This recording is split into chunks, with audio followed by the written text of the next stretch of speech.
Maverick News, the antivirus program for your mind. And now, the Freedom Reporters.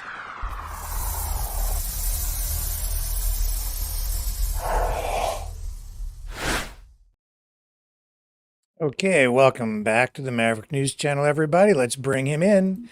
Here he is. Two nights in a row. Holy smokes. 2 nights in a row, action-packed, back-to-back. I'm here.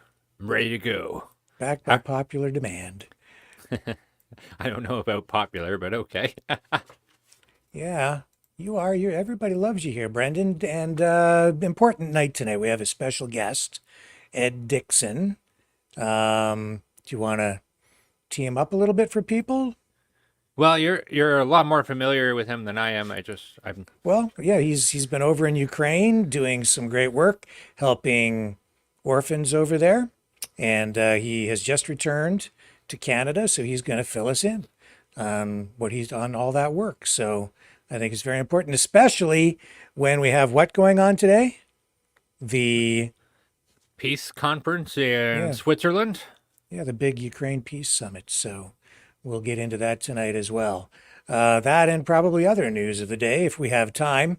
But it seems that is the story that is dominating the headlines and the airwaves and the internet today. So stay with us. We'll be right back on the other side of this, and we'll have Ed Dixon join us.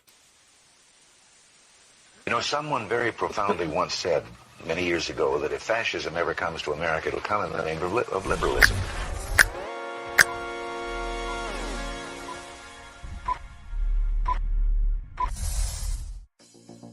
Well, I think it's time we ask ourselves if we still know the freedoms that were intended for us by the Founding Fathers. If we lose freedom here, there's no place to escape to. This is the last stand on Earth. The entire world is watching. Every dictator, every crazy dictator in the world is watching.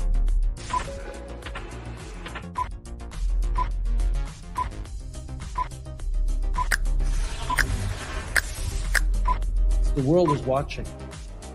On TV, the entire world is watching. On social media. But the entire world is watching, and yes, they are seeing what we have apparently bravely been willing to say that others are thinking. Stand for freedom. Literally stand for freedom. Let's get this done. The entire world is watching. We're at war with the most dangerous enemy that has ever faced mankind in his long climb from the swamp to the stars. Maverick News. Maverick News. Maverick News. Let me have more control of my own destiny. The world is watching.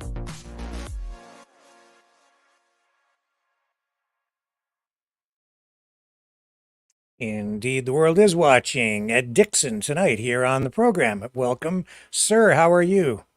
Very good, guys. Thank you very much. And just want to say right off, thank you for standing up for freedom.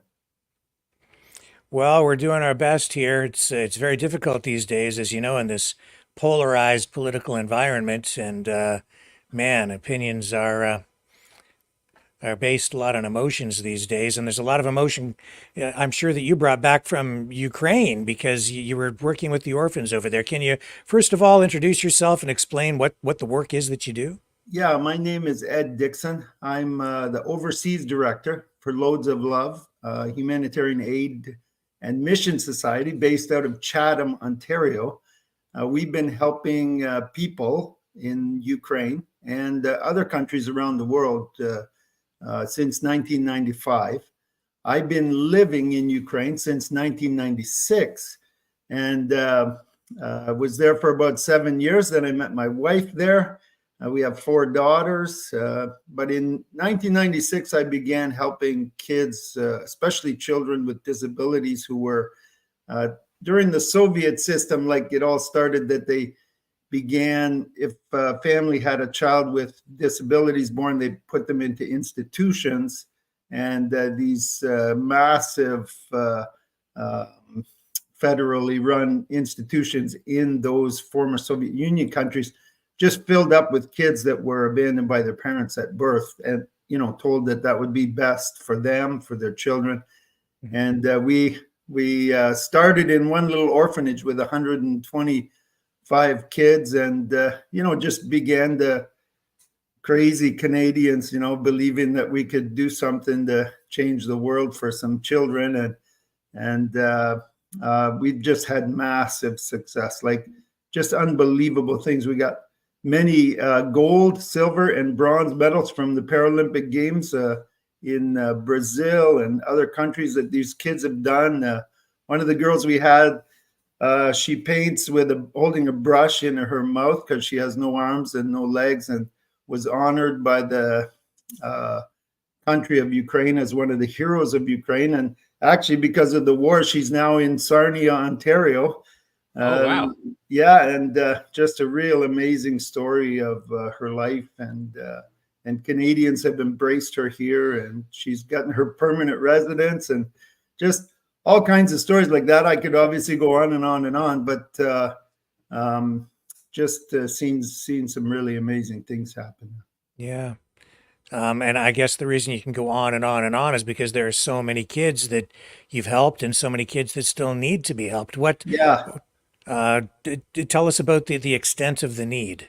Yeah. So basically, what's happened is obviously when the war started, we were able to move almost immediately about 1,000 children, orphan kids, out of the country, help with other organizations to move them to Poland and other countries that were safer, because nobody knew what was going to happen right away. So several kids came to Canada, but mostly to Poland and Romania, Belgium, Holland, even some to Turkey, and different countries that took them in. And then the thing was, though, that as soon as we started moving kids out, the orphanages filled up again with kids from the east side of the country who were in areas that were, being pretty hard hit in that part of the world. And so we still have that many children in all the orphanages, and we helping roughly about 3,000 kids on an annual basis. With all kinds of support that they need that they're not getting from the country at this time. What kind of supports do you provide? You have programs set up for them? Yeah, we're basically going in and doing like those institutions provide basic food. They provide the utilities, bills, the gas, hydro that those institutions need, and then they provide workers. But that's it. Like anything above that, like good medicine, medical treatment. A lot of times these kids aren't getting the operations that they need. So we've helped over 300 children with major surgeries and other things, and then also, just school supplies, water heaters, like simple things so that kids can have warm showers instead of cold water, all kinds of things like that. We're the ones that come in and kind of step in and provide some of those extra things. Loads of Love out of Chatham is shipping a container almost every couple months. So in the last year, we've shipped 6 containers from Canada, filled with all kinds of things that the children and other people now, because we're, our work in Ukraine has spread out beyond the kids now, where we're supplying food to people along the front lines who have run out of food. And this sounds really crazy, but in the past 2 years, we've given groceries, like full sets of groceries that would last a family for 2 weeks, to over 200,000 families. Oh, wow. If you would have told me a couple of years ago that we'd give groceries to 10,000 families, I would have told you, wow, like how in the world would we do that? But it's just been unbelievable, the outpouring, obviously, as you guys know, from especially at the start of the war, from Canadians, just, to help people, and not looking at the political situation, but just knowing that there were people in Ukraine that were really suffering because of this situation. Just the average person, that they're the ones that are suffering, right? Speaking of the start of the war, what type of impact when the war started did it have on your operation in the Ukraine? Oh, it was mind-boggling. Like the thing was, I was in Ukraine, and just before it started, no one in Ukraine believed that this was that Russia was actually gonna invade. Like, and I'm talking about the average person on the street. I have videos and shots that I had just before the war started that everybody just continuing on. Like, no one saw the logic, like why on earth they would even invade Ukraine, because Ukraine was not threatening them and like weren't making plans to invade Russia or anything like that. So it didn't make sense to the average Ukrainian. And so for that reason, it caught everyone completely by surprise. And it was just pandemonium. Like it was hard to even think straight the first few days. And the cars, it was just a massive mess. And we thought, like, we were planning for the worst because we thought the banks were going to shut down. We thought we thought they were going to completely run out of food in the stores. But then just the resilience, again, I'm not talking about the Ukrainian army, but just the resilience of the average person in Ukraine. They're tough people. They've been through tough times, and they know how to go through tough times. And you had truckers driving their trucks across war zones just because somebody was giving them an extra $200 to take these groceries over to this store. It was just we were really shocked at how they responded to the whole thing. And so our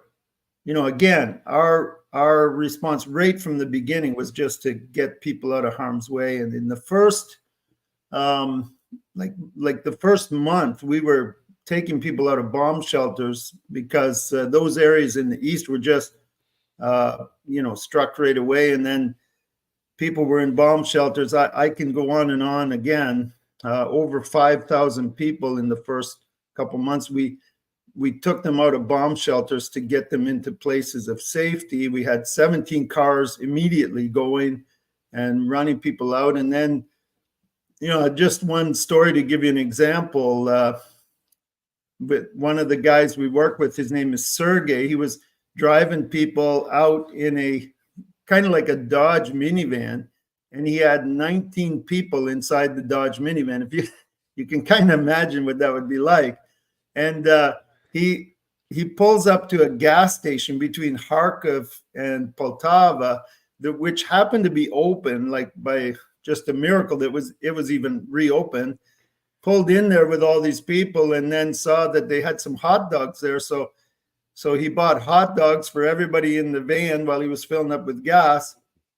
And he said that one of the ladies in the front that was sitting beside him, she's eating her hot dog and just like tears running down her face. And so Sergey's a bit of a joker. He says to her, is the hot dog like not that good? Or, and she says,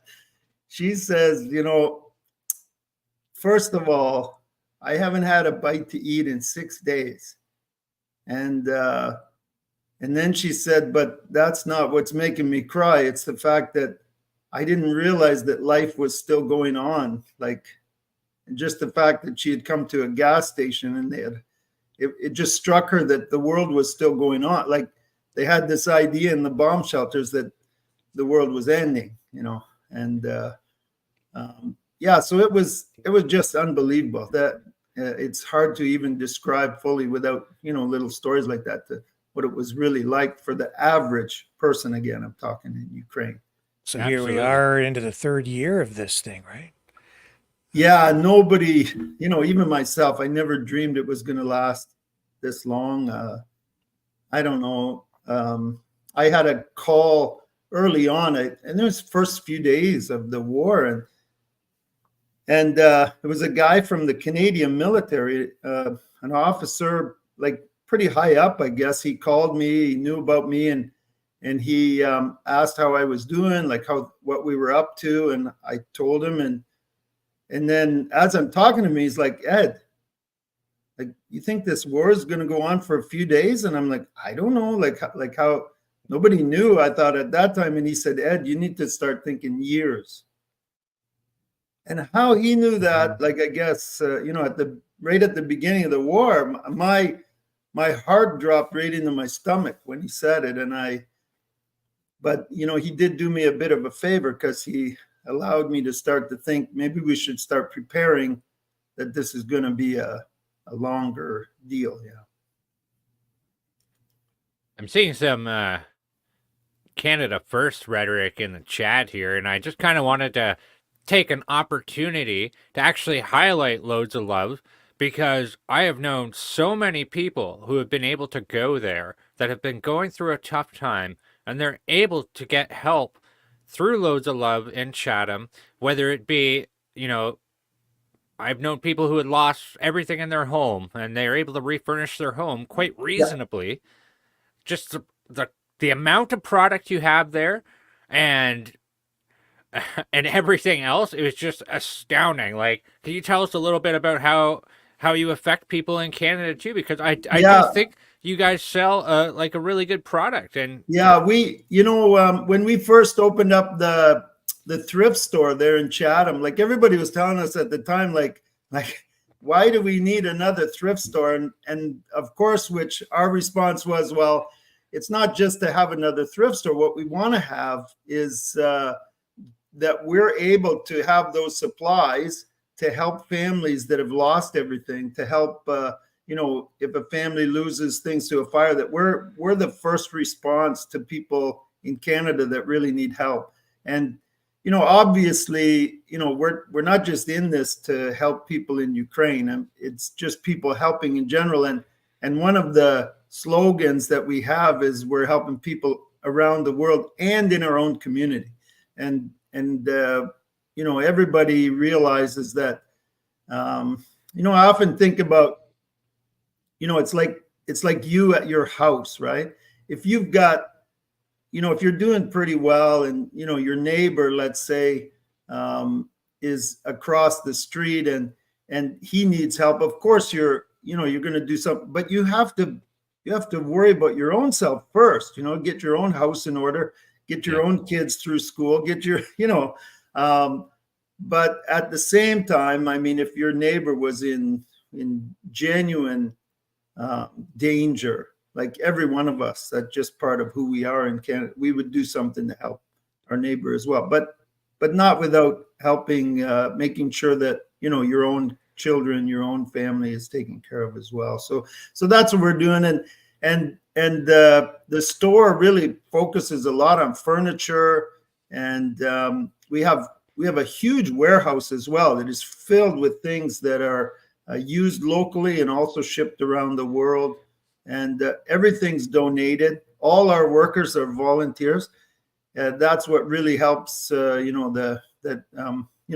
the work that we do, some of the mission work that we do.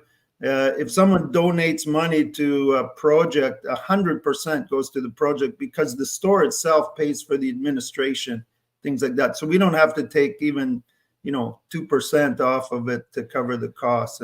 And again, that's because of the volunteers. And because they're all volunteers, the store makes a profit. It's amazing stuff. I'm a thrifting animal, and I have to say that is the best thrift store I have ever been to. And Thank you very much, Brendan. I bought a 1967 commemorative Canada plate. Those really fancy plates there, and it was for $1. I mean, you can't beat that. Well, my wife is from Ukraine. We've been here in Canada since the war started, and she just loved the thrift stores. She can't believe it, compared to the things that are available in other countries. The Canadian thrift stores are filled with just phenomenal items, like really good quality stuff. Yeah, I've been, connected to some people at Loads of Love for many years now. Does my friend Penny still volunteer over there? Penny is there. Yeah, Penny is actually, she's the one that does all the administrative stuff for the containers. So when we're shipping containers to Ukraine and other countries, she's the one that's handling all the stuff. She's amazing. Yeah. Yeah. Absolutely amazing. So what kind of things have you been putting in those containers? What is the need? What do you need for the people and the orphans over in Ukraine? We had one container. There's an organization called Gleaners. They're based down in Leamington, Ontario, and then they're also up in Cambridge as well.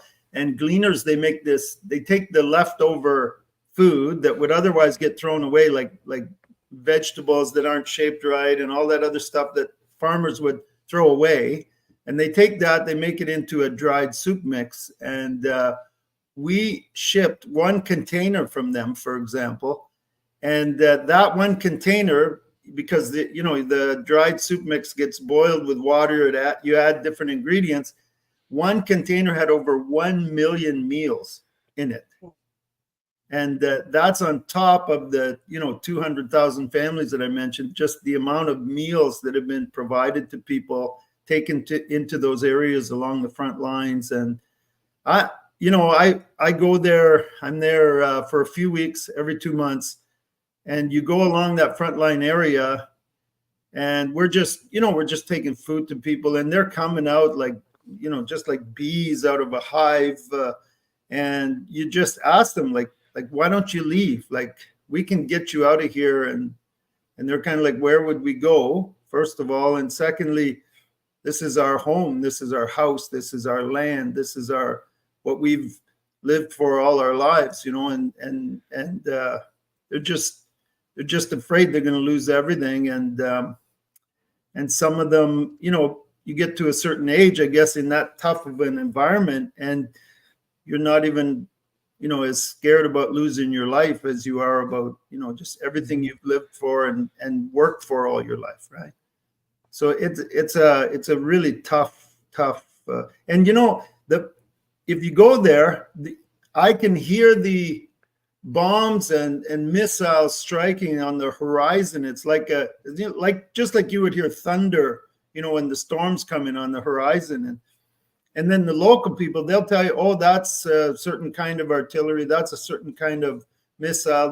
They know exactly what it is. They know who fired it. They're just completely used to war already.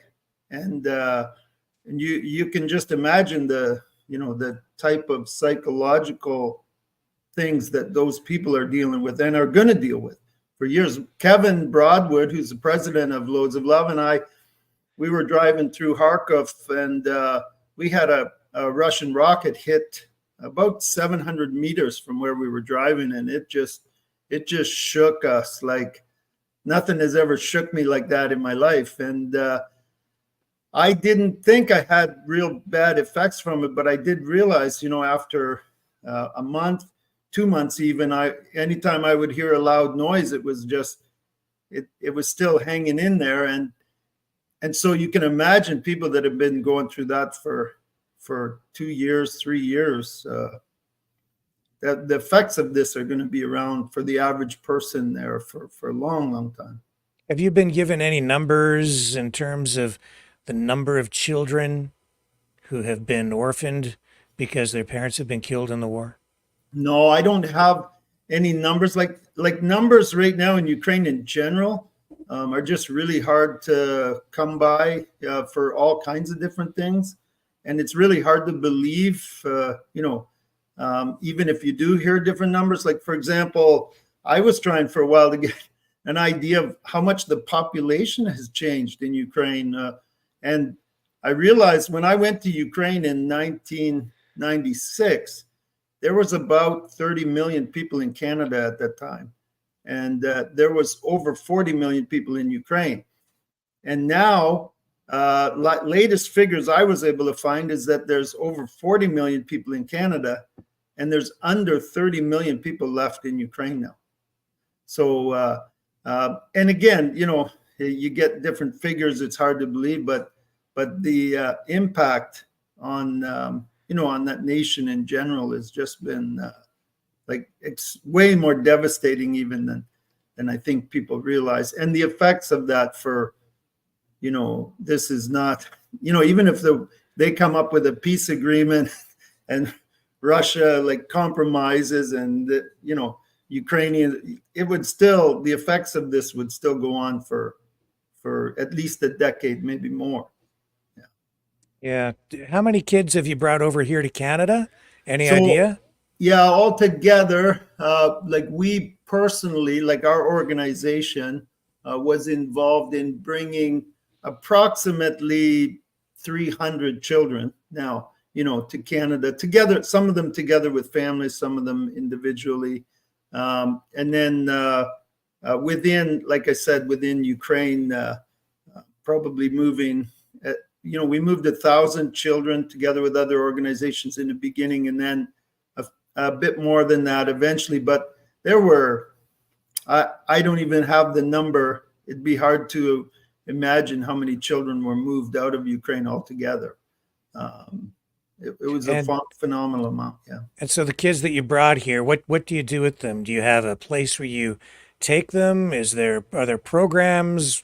Yeah, every situation was completely different. Most of the kids that we brought were they were kids that, if they weren't with families, they were children that were over 18, let's say, right? So we call them kids, but I guess they would be young adults is a better way to think about it. They were children that came through the orphanage program that we were working with. The other kids, they came with families. So some of them had what they would call in Ukraine a family-style orphanage, which meant that it was kind of like a foster family where you had a couple of parents and several children in a family. And so we were helping families like that to come over. But we didn't bring any children just, on their own, unless they were 18 or older. Yeah. I see. The kids that went to the European countries, though, they went in droves. Like the entire orphanages were moved to institutions in Poland and Romania and other countries like that. Man. Brendan, over to you. I'll let you kind of take the lead here for a little bit. Yeah, so has there been any losses with your organizations, whether it be like any homes that you operate there or supply runs, or can you tell us about that? Yeah, our organization, we work with different churches, and question I get very often is have you seen any great miracles happen? I said, probably the greatest miracle that's happened is that we haven't lost a single dollar in this whole time, which is really, if you think about it, the amount of cash sometimes that we have to carry to different places and things like that. We've just had, I guess, kind of supernatural protection in that way. The biggest thing about Ukraine, and you guys are very well aware of this, is that there's a lot of corruption there. And the greatest thing that we have is great partners. And these are people that I've known for over 25 years. And that means everything where we're working, so people you can trust. But I've said to many people, like, we haven't lost a single person that works with us. There are several people that I knew before the war started that are no longer alive. Most of the people that work with us, they have a family member or an uncle or a son or, different people that have died in the war.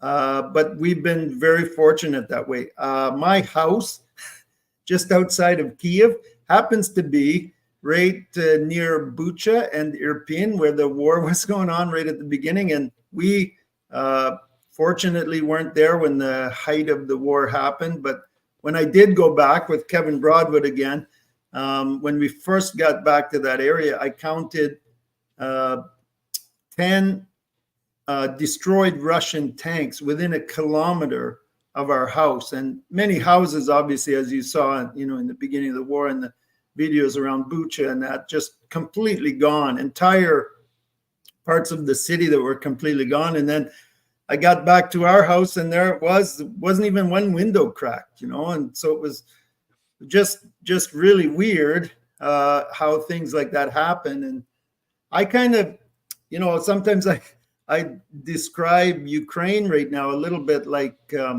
Detroit. I remember back in the days when we used to go to Detroit, there were areas of Detroit where you could go and it would seem completely normal, very nice. But then there's other parts of the city you just, it wasn't wise to go there. And that's kind of like Ukraine is right now. And just an absolute war zone. Yeah, except for that line, which has become more and more concentrated, but also a little bit predictable. You know where to avoid going and where not to go. And we get up to the line, we'll go usually within about 7 kilometers. That's about as close as we'll get. And just the sad part in a way is that all along that line, there's still people living there. There's still children in those areas that, their parents haven't taken them out. And a lot of people along there that are still really suffering. So I know you don't really want to get into the politics of this too much, but can you give us any sense of, is there a lot of ground being lost or gained on either side?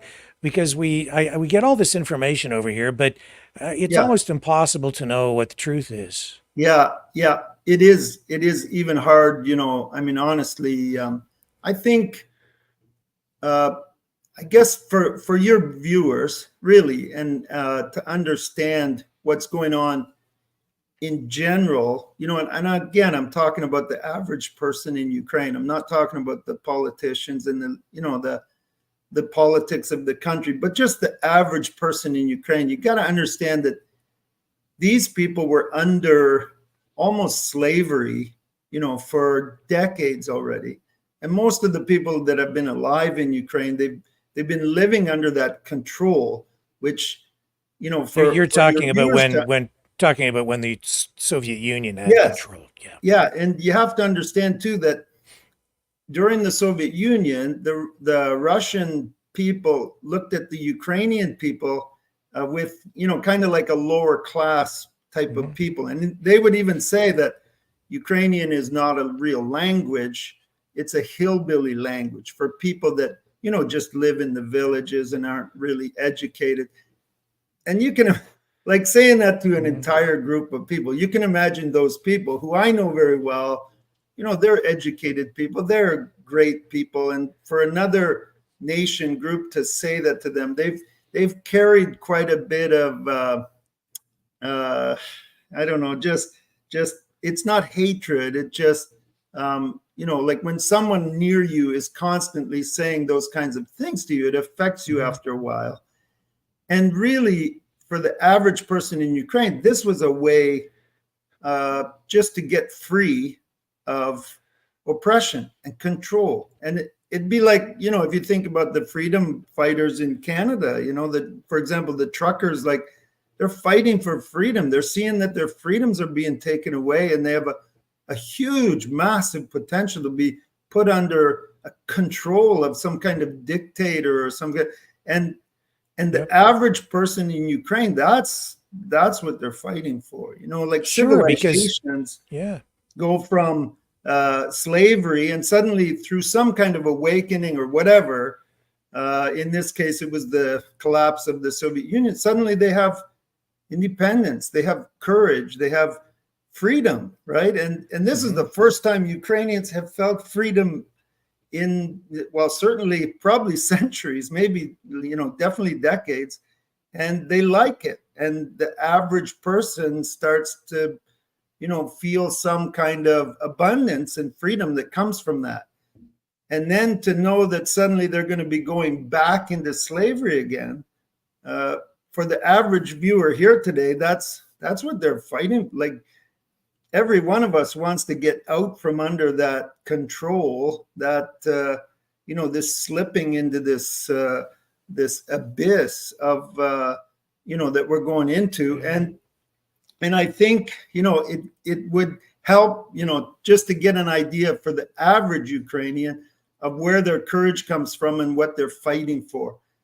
Of course, the politics gets into it. I was mentioning to you the other day, politics gets in and it just messes everything up. And, you're seeing the diminishing support for Ukraine now coming about because you got people like Biden, who happened to be in power when this fight for freedom in Ukraine began. And of course, what does Biden do? Well, he supports Ukraine because he knows it's going to be popular. What does Trudeau do? He supports Ukraine because he knows it's going to be popular. Well, everybody else that knows what Trudeau and Biden are really like starts to think, well, wait a second, if Trudeau and Biden are helping these guys, there must be something wrong with them, which really makes sense in a way, because those are the exact opposite of freedom fighters. Biden and Trudeau, they're the ones that want to have more control over media and less freedom for people. So that's why, and it makes sense to me when I talk to my friends here in Canada. I understand completely why they would, get kind of a sour taste in their mouth when it's those kind of guys that are helping them. But basically what's happened in Ukraine, get back to your question, I went off on a tangent, but get back to the front line has basically become very stable for the average Ukrainian. That's why people in the rest of the country are more or less able to get on with their lives. If you go to Kiev right now, you can sit in a cafe, you go to the grocery store, you go to the restaurant. I wouldn't know hardly that there was any difference, except, the one day I'm walking out of my apartment there and there's a loud explosion above me, which meant that a Russian missile was hit by one of the defense systems and then landed on the property of the children's hospital, which wasn't too far from me, and then again, you realize this is a little more scary than the average person is, taking it right now in the country. But definitely, those lines have become almost somewhat permanent, other than the small movement of Russia, just north of Kharkov there. I'm old, right? I keep telling people I'm a fossil. He's very old. Yes, I am.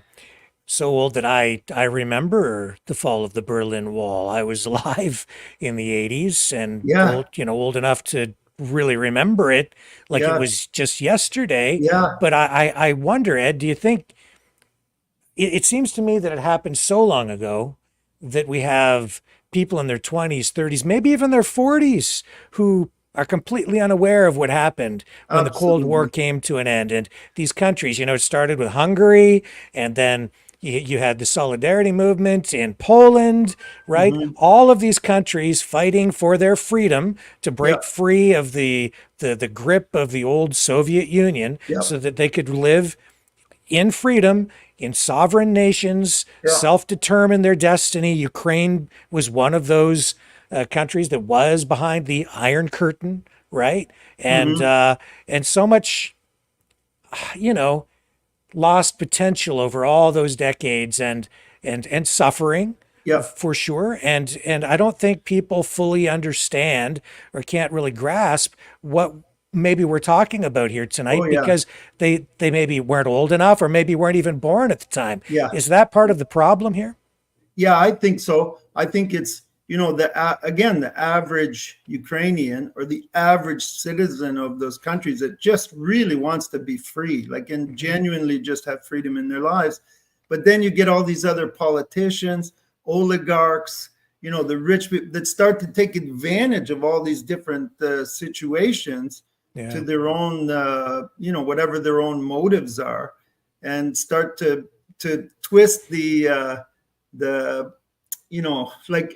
I guess a good example for me, I was watching behind the truckers, and they were in Ottawa and all that, and it was exciting. It was like people standing up for freedom, just really genuinely that courage coming out of people, which excites me to see courage, in the average person. And then I'll never forget, because it was related to what was happening in Ukraine. You had this picture of one of the guys who happened to be at the truckers thing that had a swastika on his arm. Remember that? And the media just went wild with it, as if, this meant that, this truckers thing was infiltrated by, these were Nazis. They were trying to, And it was kind of like the same thing as I was hearing, like that because they captured a few, or they got a bit of information about Nazis who were involved, right-wing forces involved in the situation, right away painting the entire country of average Ukrainians who were fighting for freedom as if they were Nazis, you know. And I think if we could just I don't know, just get right back to the kind of the guts of the issue. Again, I don't want to make this political, but you know, again, Ukrainians were not threatening Russia. Mm-hmm. Ukrainians were not planning to invade Russia, right? It was more of a political thing that was going on with. I guess I've often talked about it in the way of, imagine during the heat of the Soviet Union. Imagine when the Soviet Union was really strong. Imagine that Mexico said, "We want to join." Oops. We want to Sorry, join did you freeze the up Soviet there? Union. Can you hear Oh, me? we lost him for a second. No, you're here. Oh, sorry. There you are. Okay. The internet just froze up for a moment. There we go. So here's the scenario, right? So the Soviet Union is in its height, and imagine Mexico were to say to the United States that we're going to join the Soviet Union. Well, the United States will be, I'm sorry, but no, you're not. You know, we're not going to have the Soviet Union all along our border with its missiles and everything. And it's a little bit like Ukraine saying we're going to join NATO, because that's going to bring NATO right up to almost up to Moscow. You know, if you look how close Kharkiv is to Moscow. And of course, politically, you can understand that, you know, just like the United States would not want Mexico to be part of the Soviet Union at that time, Russia doesn't want NATO to be part of, or Ukraine to be part of NATO. Here's the difference, though. It's in the response, you know. And if the response of Russia had been, okay, Ukraine, you know, we'll give you whatever you want. Well, you know, we'll work with you. We'll, you know, kind of, but that would be like, I don't know, for me, it would be like the United States saying, well, okay, Mexico, if you want to join the Soviet Union, we're just going to wipe you out. We're going to kill everybody in Mexico. We're going to destroy all your cities. We're just going to, you know, unless you say that you will not join the Soviet Union. And I don't know, maybe the United States would have done that. That's maybe it, but that's kind of what Russia is doing in response to that. I totally understand, Ed. It's like I said from the beginning, this really didn't have to happen. The war didn't have to happen. The politics is what was the catalyst for it all. It's this concern about NATO, and Putin couldn't really use that as the legal justification for going into the country. He was using this. I would say he was justifying it because he was saying that Russian-speaking populations were being bombed by the government, but that was because you had a separatist movement in place. But yeah, I mean, But Ukraine is a sovereign country. After the Cold War, they gave up their nuclear weapons. They had an agreement through the Budapest Memorandum where Russia promised that they would never, they would respect the borders and would never invade the country. And when all of this became a big issue with the NATO thing, they had a meeting. There was a meeting scheduled to talk about exactly that, the Budapest Memorandum, and Russia said, no, we're not even going to go to the meeting because we don't even recognize the government of Ukraine as being legitimate. And you know, so now this is where we're at. We have a war on our hands, right? So I totally get it. And you know, Putin might not like Ukraine wanting to join NATO, but there's probably a better solution than this. It doesn't give him the legal justification to be in the country, and I don't mean that in a really harsh way, but that's just the legal reality of it. He has no business really being in there at all. Yeah. Well, the other thing is it makes him very popular within his own country. Like you can watch the popularity ratings. You know, when he does different things, and it kind of starts to make sense a little bit. But you remember when Russia invaded Georgia? I think it was around 2010 or something. I don't remember exactly, but I was sitting with my wife, we were listening on the news, and the global community, especially Europe and the United States, did nothing, like nothing. And I said to my wife right then, I said, you know what that means? And she said, what? I said, Russia could invade Ukraine and the rest of the world would do nothing. And sure enough, it wasn't long after that they moved into Crimea and then began supporting the separatist movement in East Ukraine. And I just happened to be there at that time, and I knew people on both sides, and it was a completely avoidable thing if it would have been dealt with immediately, but it wasn't. And it was just allowed to go on and on and on. And for whatever reason, I'm not, if Barack Obama was president then, and he was president, and that Budapest agreement, like you said, was there, like he had every right to say, hey, you can't do that. Like that's part of that agreement. But there was nothing done when they moved in. And I think that, leads us to everything that we're. And, I think back to the 80s, and the world was cheering as these countries were freed from the grip of communism and the old Soviet Union. So now, everyone was like, yay. And then you had perestroika, and, Gorbachev was a world hero. Yeah. I think, didn't they give him the Nobel Peace Prize? In fact, I think they did. Yeah.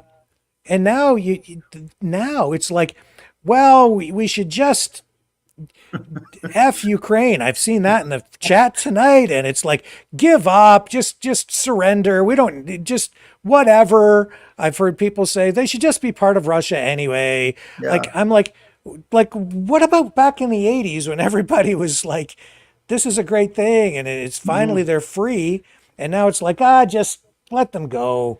I want the war to end, right? And I want peace, but I don't really understand the only thing I can chalk this up to is people have forgotten, or they just don't know because they're not old enough to remember what happened. I think that's part of it. I remember jumping out of my I remember jumping out of my chair. I was working at the bank, the Royal Bank at the time, and I remember jumping out of my chair with excitement when I heard the wall was coming down. Like that's how. I was 3 months old. But that reminds me, do you guys know the Gorbachev did like a Pizza Hut commercial? Did you know about that? Really? Did you guys know about that? I didn't know that. I queued it up if you want to see it. I think it would be kind of like no way, a lighthearted thing to look at. If you're interested. Gorbachev in a Pizza Hut commercial? Yeah. So, are you sure they didn't have artificial intelligence doing a deep fake back in No, the this 80s? This is legit. I've known about this for years. It's Brendan's favorite pizza commercial. It is Brendan's favorite pizza commercial. So this was right after the fall of the Soviet Union. So we started seeing Western franchises trying to infiltrate. You need me to bring that up on the screen for you? Yeah, if you could. Okay. I'll play it. It's really worth looking at. I didn't know this either. Yeah, so anyway, this is it. See, this is the details. 1998 Pizza Hut International. Wow. Check it out.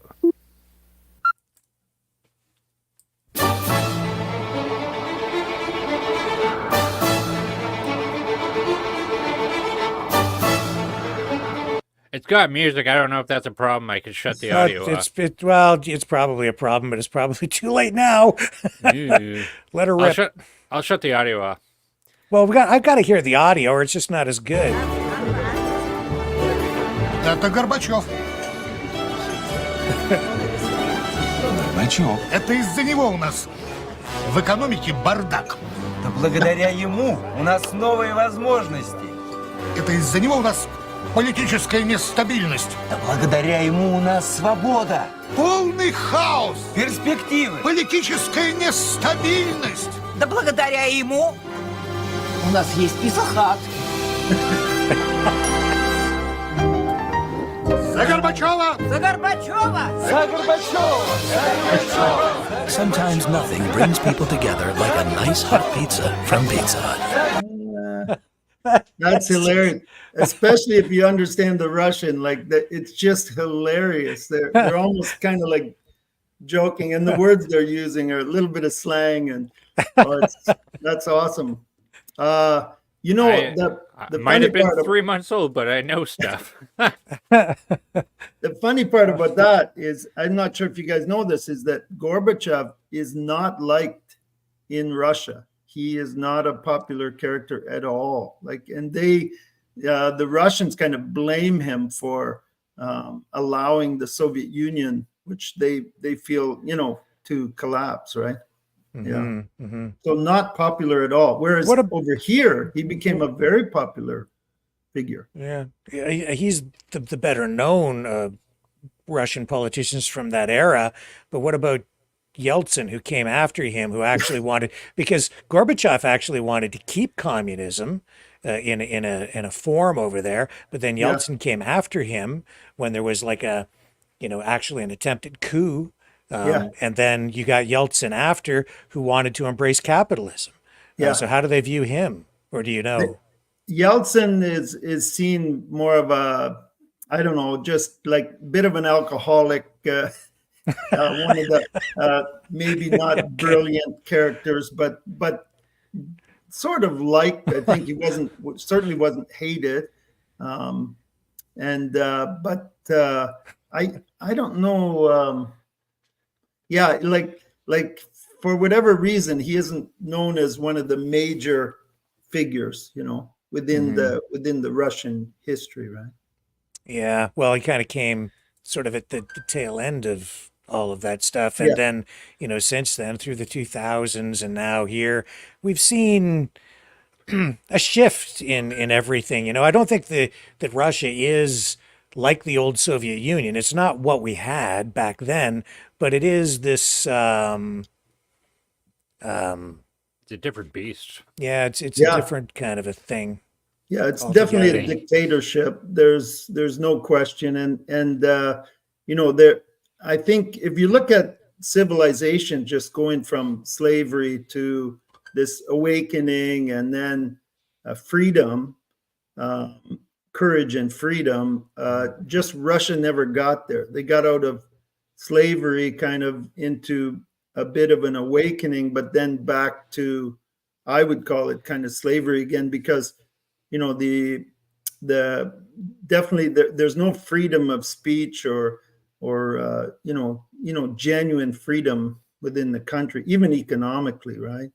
I mean, it's I've been back and forth several times, and I go to Russia and then back to Ukraine. I'm just like, it's like what?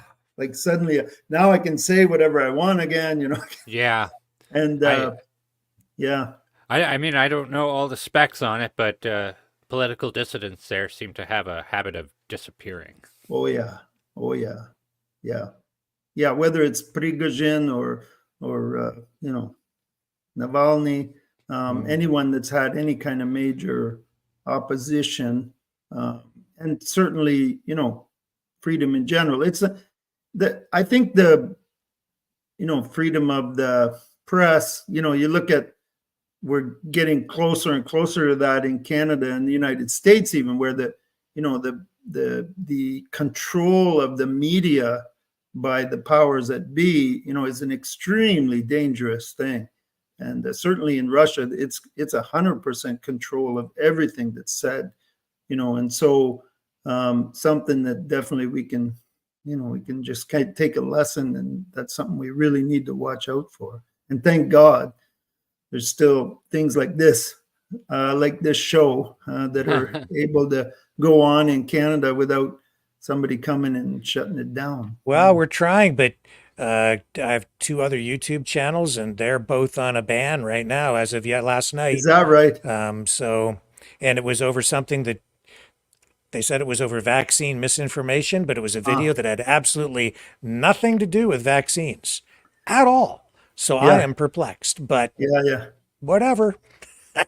Okay. Yeah, I think I mean, again, I shouldn't say any logical person, would it be good to say any, would want less government control, and more freedom, like freedom in this country. We've certainly seen that. And those of us who remember, freedom has led to our abundance. It's led to, and yet now, oh my goodness, just the thing that we're onto with the, just the liberalism, the control that's coming in, the complete destruction of our financial situation, gradually, like a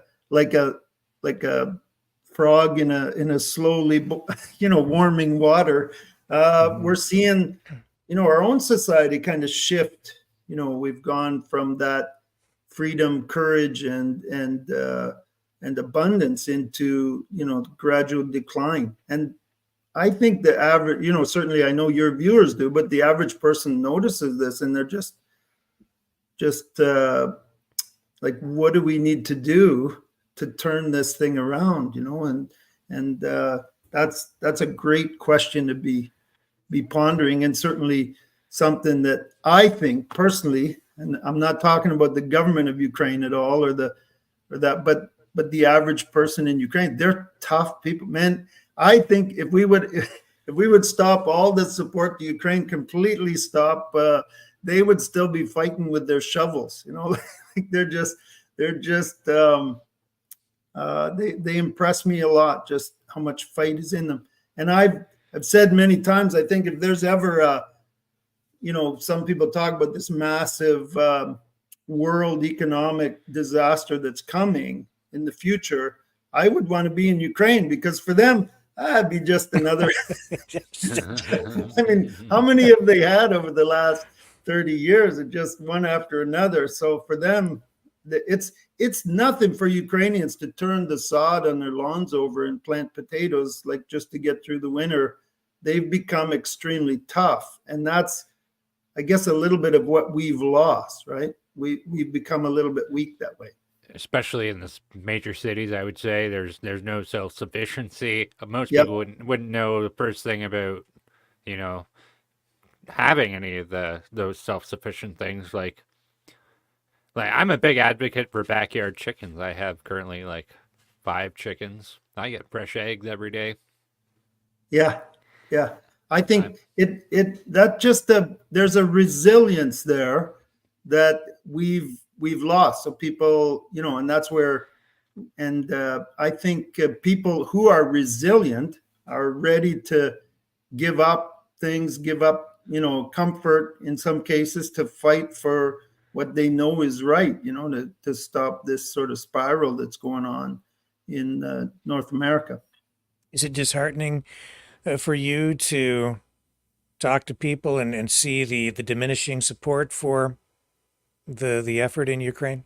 I guess it's not too disheartening for me, because most of our supporters, they're really close friends of mine. They're people who have been close, and they know what I stand up for and what I believe in, and they know that I'm not a supporter of the government or the big war machine, or I'm supporting the average person in Ukraine, just like I would support the average person in Canada. And most people, we've had a phenomenal amount of support when they know that 100% of what we're doing is going to help, the average person, the people that are really suffering there.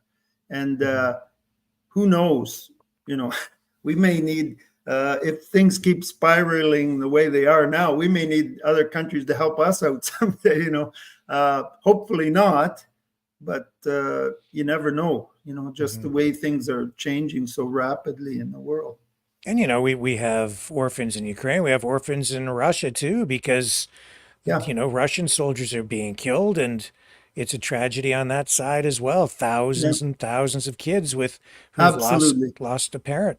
Yeah. Like, I mean, I'm in Ukraine a lot, but don't get me wrong. Like, I know that the Russian people are also good people. Like, there's many people there that have been, They've been trying to stand up for freedom. They've been trying to have, protests and revolution in some cases even, and many of them have, given their freedoms. They've gone to prison. They've done all kinds of things to try to stand up, but they're dealing with a much larger animal there that they're fighting against.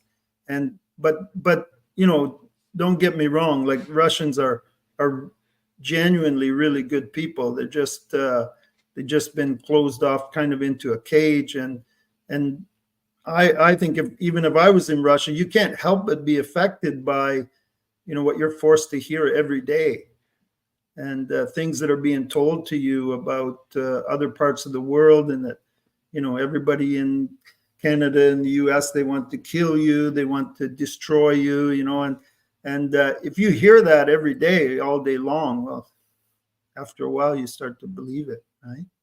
Well, I think people here keep hearing that their own government here wants to kill them, and and there's a constant barrage of information in that regard too, which is concerning to me. But then we've got this peace summit that's taking place this weekend.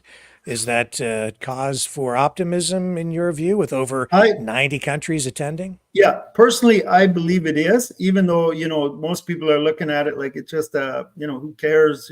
They got one side way over here, another side way over here, but on the other hand, just the fact that they're kind of thinking and talking, I right from the beginning, I've been like, where's the great diplomats? Didn't we used to have these great diplomats that could come into a situation and they could try to get people talking, and they just seem to be non-existent these days. And I look at other, there's all kinds of alternatives that you can look at for this situation. You look at Yugoslavia, how it was kind of split up into different countries, and it helped to create the peace of the region. And are there, I think you start to think out of the box, and are there other kind of solutions that could come, but nobody's talking about anything. Well, of course, there's not going to be any kind of solution. And Russia very typically always comes in with a very hardline ultimatum, like, this is what we want. If we don't get that, that's it. Because they know that the weaker Western governments will come in and try to get some kind of compromise. And even if they have to go down, they're still better off than where they were at the beginning of the whole thing. That's the first rule of negotiation, is you start high and you end up low. And it's, And that's generally what you're going to see from the Russian side. Yeah, well, what we saw was Putin come out yesterday with his peace proposal. I don't know. I don't know if you want to comment on it. I'm not sure that it was a peace proposal. It was more of a public relations exercise and a list of demands from what I saw, and which tells you that he's trying to project this idea or impression that he is in control and is in a dominant position here. So he gets to dictate the terms of basically a surrender or an agreement, or however you want to characterize it.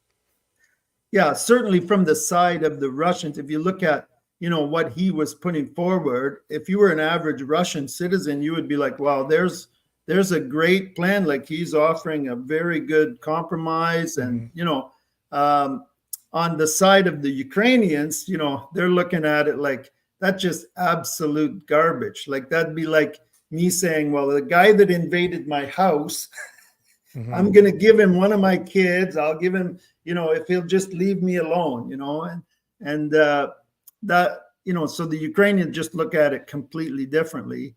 I think the Western, say North America and Europe, probably looking at it a little bit more, behind the scenes, they'd be looking at it a little bit more like, is it possible to get some kind of compromise there? Is there, some kind of middle ground there at all?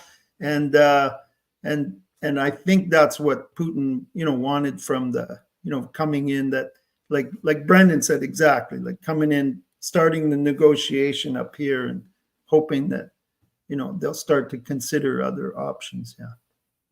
Well, they're not going to get a counteroffer unless we get some conversation happening, and that's the number Exactly. one thing I said yesterday was like, got to get two people in a room, and they got to start talking, and that has to happen.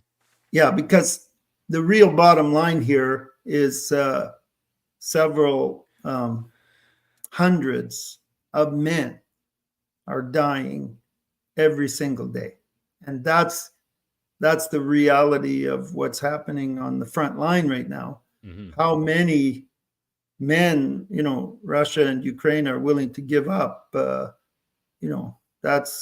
these are, like I said, sons, uncles, fathers of children and people that I know, and that's that just makes you think, like, isn't there some way possibly to end this? And of course, the Ukrainians would say, well, all Russia has to do is just leave the country, and this will be over, right? Yeah.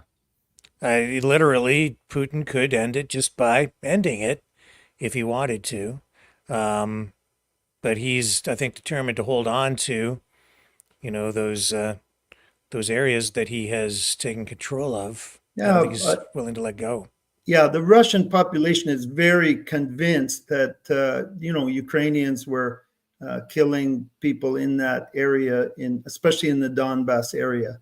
And there's no question that when, after the Maidan revolution took place and Yanukovych, who was the president that was ejected by the people, that there were payments made to soldiers and young men in that area to in this separatist movement, and that caused the Ukraine to reply to that with force in some cases that was seen by the Russians as, because majority of people in that eastern region are Russian by nationality or ethnicity.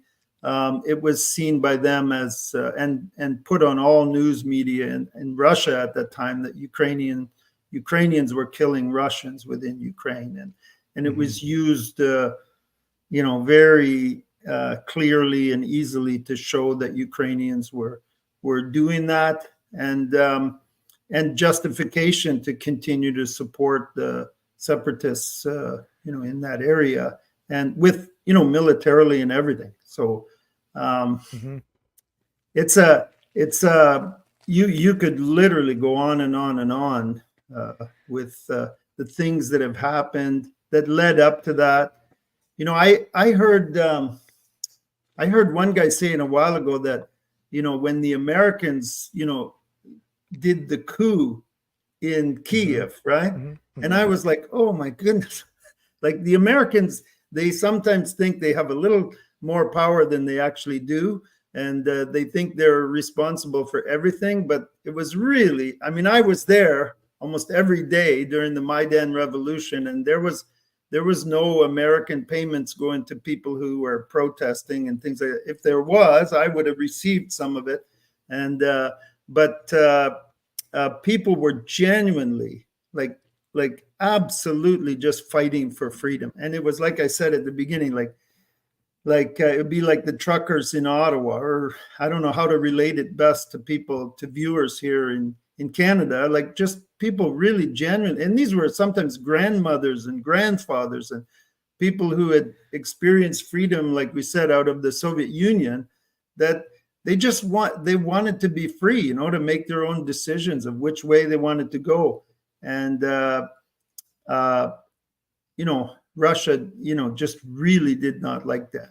And so to kind of explain to people what happened there is you had the Ukrainian people and some of the politicians wanted to do more trade with the European Union. They kind of had a choice. They could either, increase their ties to Russia or increase their ties to the West and the free countries, right? Oh, absolutely. Like Yanukovych at that time, right before the revolution happened, he went to Europe. There was official meetings there about joining the European Union, And then he went to Russia and he met with Putin, and it was all televised. I was there during that time, like the whole thing. And then he came back and he said that he had made the decision that they were going to join Russia, like the economic community of the Russian, former republics, and the people. I remember sitting there with my wife, and I said, like, how does he get to decide, what the nation wants to do? I just felt right there, and then I thought, we're going to have a problem, because the people that I knew, probably at least 70% at that time, were way more like shifting toward Europe, because they were seeing what was going on in Poland. Poland is not far from Ukraine. And at that time, by 2014, Poland was moving phenomenal. Like if you go to Poland today, this is Germany 15 years ago. Like they have developed so rapidly. So Ukraine's watching that and they're kind of like, oh, why can't we have that?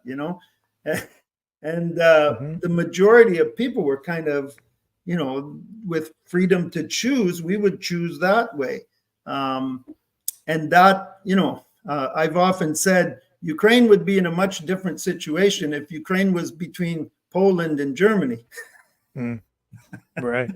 And so because Yanukovych came back and said that they were going to increase ties to Russia, but the people rebelled against that. They didn't like you. So you ended up with huge protests and the Maidan revolution, huge protest, which in some ways really resembled the Freedom Convoy. Yeah, and there wasn't, you remember right at the beginning of the Maidan revolution, they were not big protests. It was basically just students that came out, and they were, it's that younger generation in Ukraine that really, they just wanted to be free from Russian control. And we want to be IT guys. We're connected to the internet.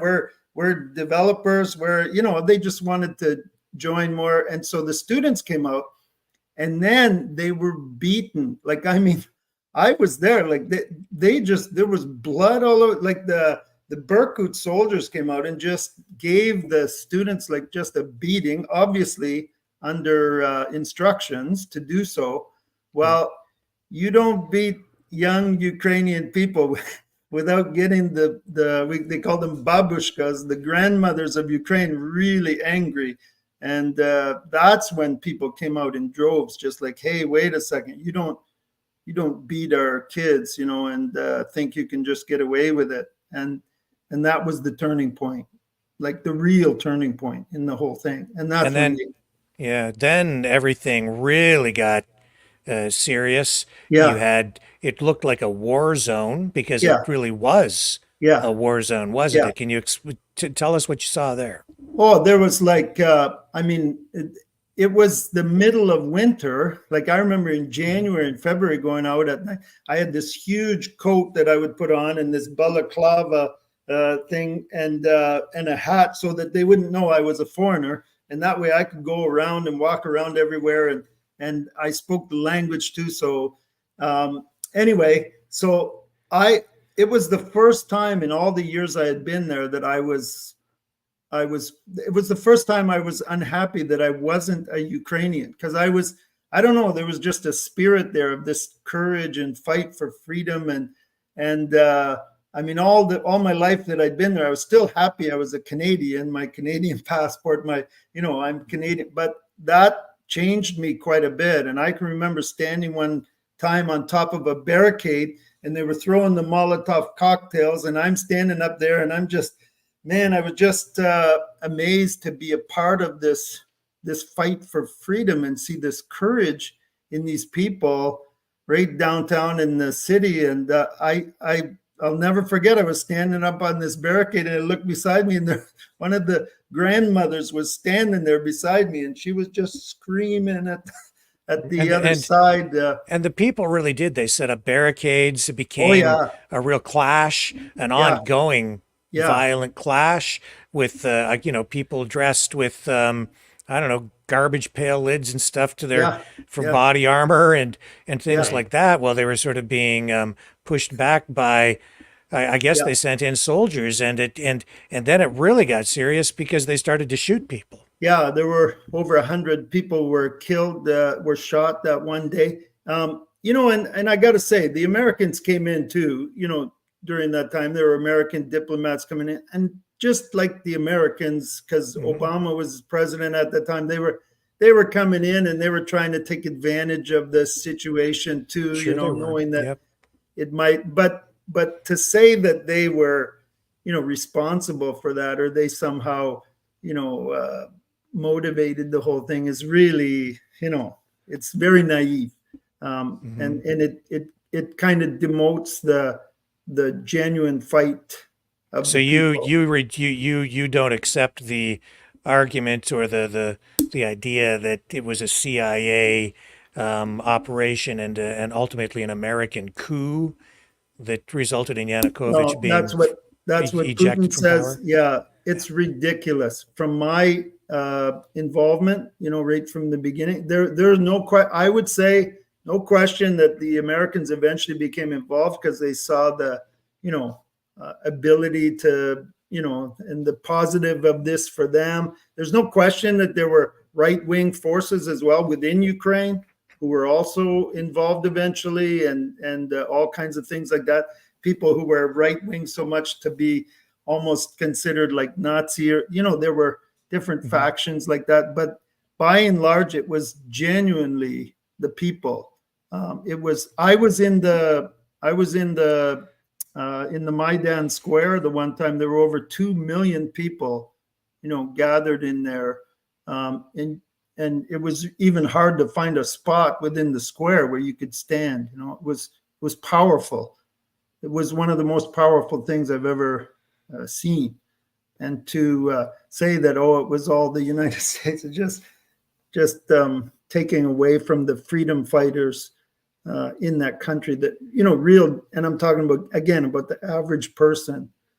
And But yeah. and before I ask my next question, just tell me again about in a little more detail about the casualties and the people who really paid the ultimate sacrifice in that struggle. Yeah, so in the end, the thing that really turned it around was Yanukovych was still in office at the time, and snipers were shooting from the top of the one hotel and also the top of one of the buildings near the president's administration at the time, just started picking off these guys who were members of the just the freedom fighters there. And they had, it'd be like little like garbage pail covers and different things and these little helmets that they had made by themselves, and they were literally picked off by snipers. And there's video of that. There is, yeah. Oh yeah, and that just, like you talk about a shift. Like I said, when I first got to Ukraine, people were probably about 50-50 as far as Russia and European Union. Gradually that began to shift more like 70, 30, 70 more toward Europe, 30. And then, it was like probably there were maybe 2% of the people that would have, other than, again, those people in the Donbass area where Yanukovych was from, they were the part of the country that would have been still supportive of him. So then Yanukovych escapes into the night, goes to a helicopter, gets on the chopper, and flies to where? To Crimea in the beginning, and then eventually to Donbass. But you got to remember, he took at least $16 billion with him from the country, from the government funds or whatever, and then eventually went to Russia and began to use those funds. Like, here's the thing.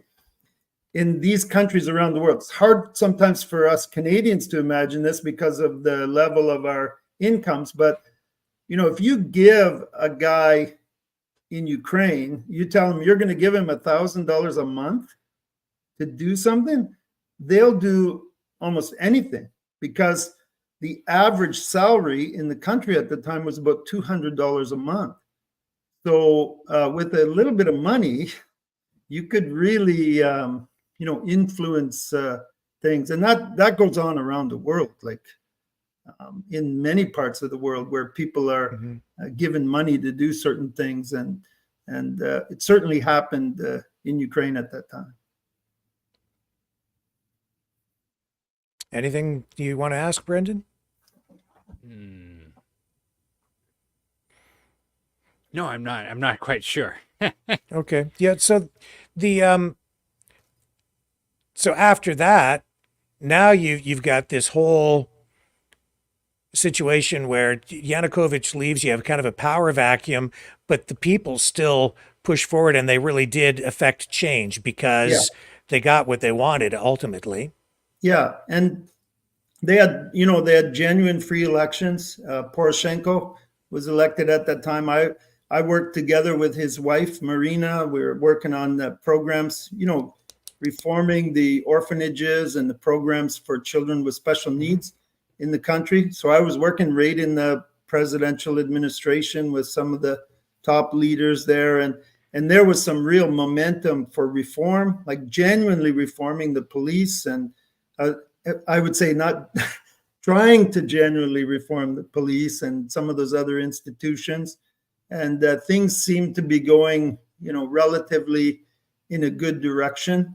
But I think, kind of looking back, it's always gives you a better perspective when you're able to look back, and you kind of wonder whether maybe they got a little bit, whether the people got a little bit almost naive about what kind of freedom they could achieve without a even greater price that they were going to eventually pay. And because when you live next door to a superpower, you have to be pragmatic about these things, right? You don't always get to do just anything you want. Like you can't just say, we're going to join NATO on Tuesday and not expect that Vladimir Putin is going to have something to say about it because you are on his doorstep. So there you go. International 100%. law, no international law, legal, illegal, whatever. He's going to assert his will on that to some degree, right? Yeah.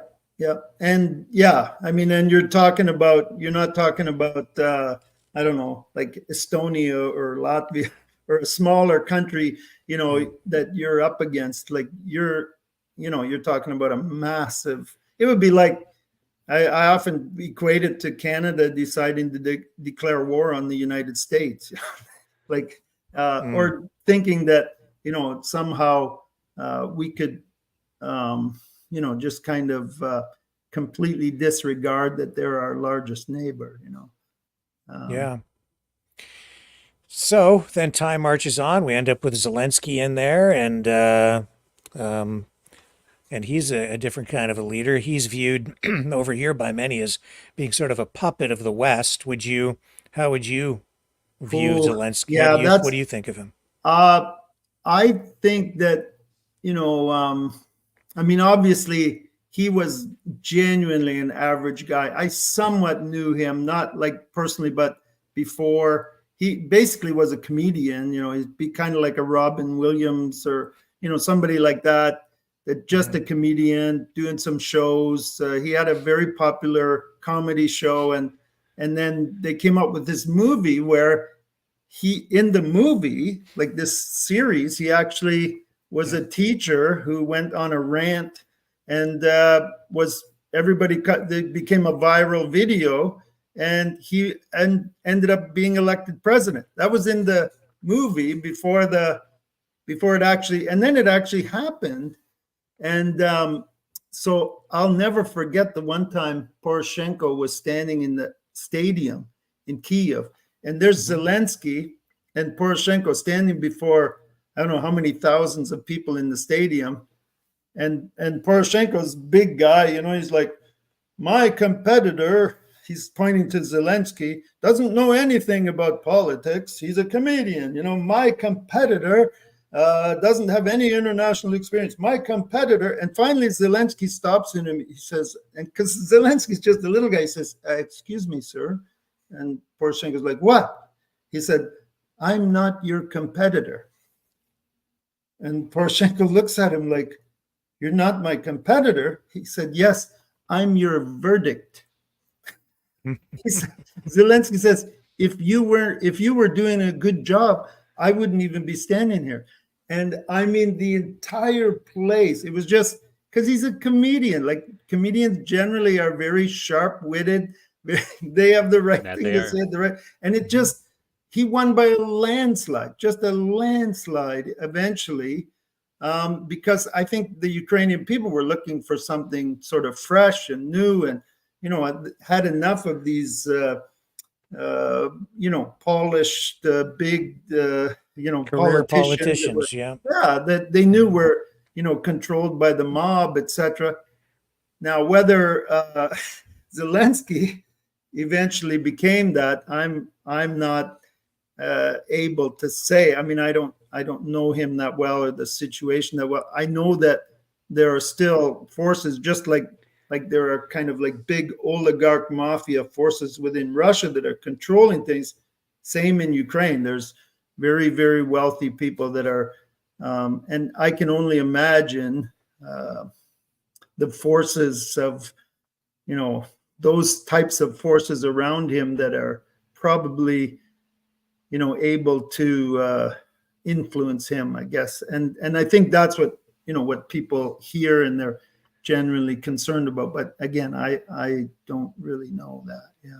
Yeah. I know he wore I knew he wore a different outfit at the peace summit today. Did he? Yeah. Finally. Finally. Wow. What was his fashion statement today? That's amazing. Here, I have it right here. I did not see that. Yeah, this video was hard to find, believe it or not. And there he is. He's not wearing the green. Is this a clip? Can we listen to anything that he had to say here, Brendan? Yeah, we can listen to his whole speech if you want. Well, I don't want to listen to the whole thing. Yeah, it's, I don't know. Here, we'll just play it, and then whenever you're done, is it we translated? have managed to avoid He's one of the most English. terrible things, namely the division of the world into opposing blocks. Here, there are representatives from Latin America, Africa, Europe, Middle East, and Asia, the Pacific, North America, and religious leaders. 101 participants, and no one had the privilege of deciding for another. This is true multipolarity, when each political pole of the earth is represented and has its own influence in solving a globally important issue. No one doubts that the global majority wants to guarantee all aspects of security, including nuclear and food security. The majority of the world definitely supports the principle of territorial integrity of states, sovereignty of nations, and equality in relations between peoples. The world majority definitely wants to live without bloody crises, deportations, and ecocides. And so every nation that is not represented now and that shares the same values of the UN Charter, indeed and word, will be able to join our work in the next stages. The peace formula encourages all the powers of the world to think about ending the war and to propose how to end it.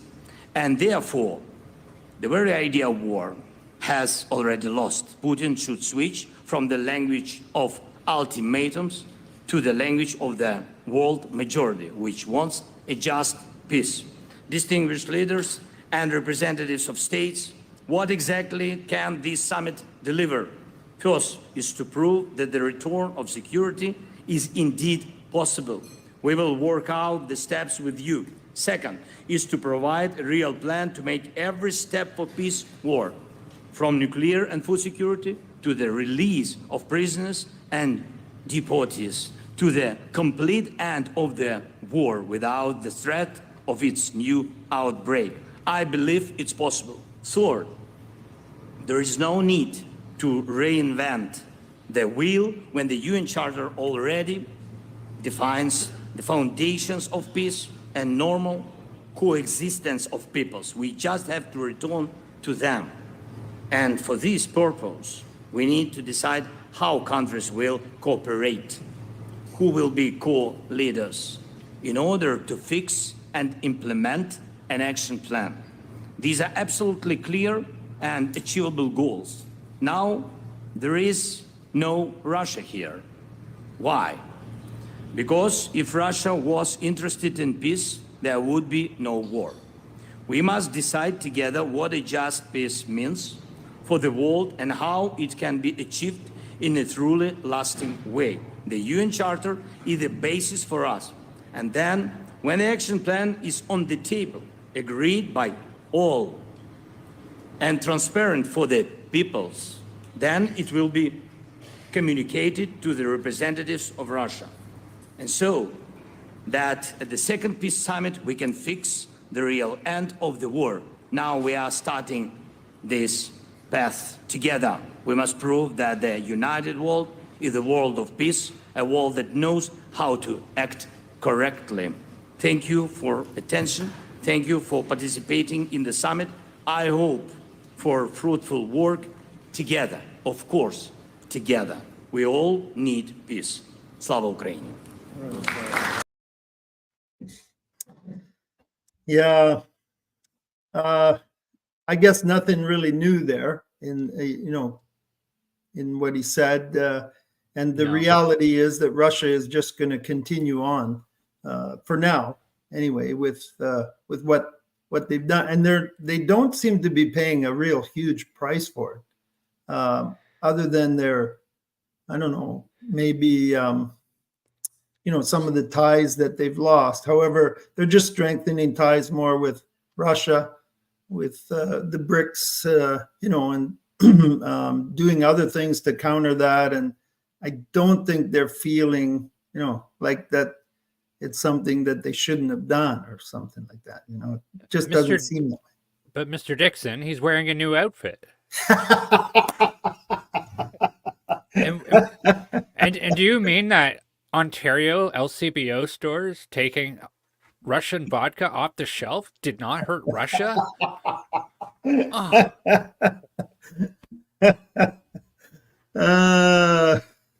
That's, it is, I shouldn't say there's nothing new there.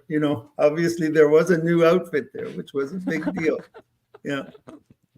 Yeah. I think that's the first time I've seen him not in olive drab. So, yeah. He is kind of, I would say in general, he is generally liked within Ukraine. Yeah. But I mean, Putin is generally liked within Russia too. So that's not the key, shouldn't be the key indicator. Yeah, and most people in Ukraine, they, certainly the people that I'm working with regularly and dealing with regularly, I wouldn't say that, again, I'm talking about the average person, that they're, really upset with the way he's done things, or that they're wanting an election. Most people are like, why in the world would we have an election now? It'd be kind of like Trudeau calling an election like he did the last time, like, why in the world are we even having an election? So that's, the average person in Ukraine is just not as interested in that kind of thing as the world media would give, So I had read that there would be 107 nations there.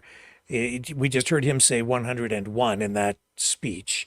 So six fewer than I guess was there's anticipated. six. I think there's six international organizations that were included in the 107 number. Oh, okay. Yeah. All right. So that explains the 107. Yeah.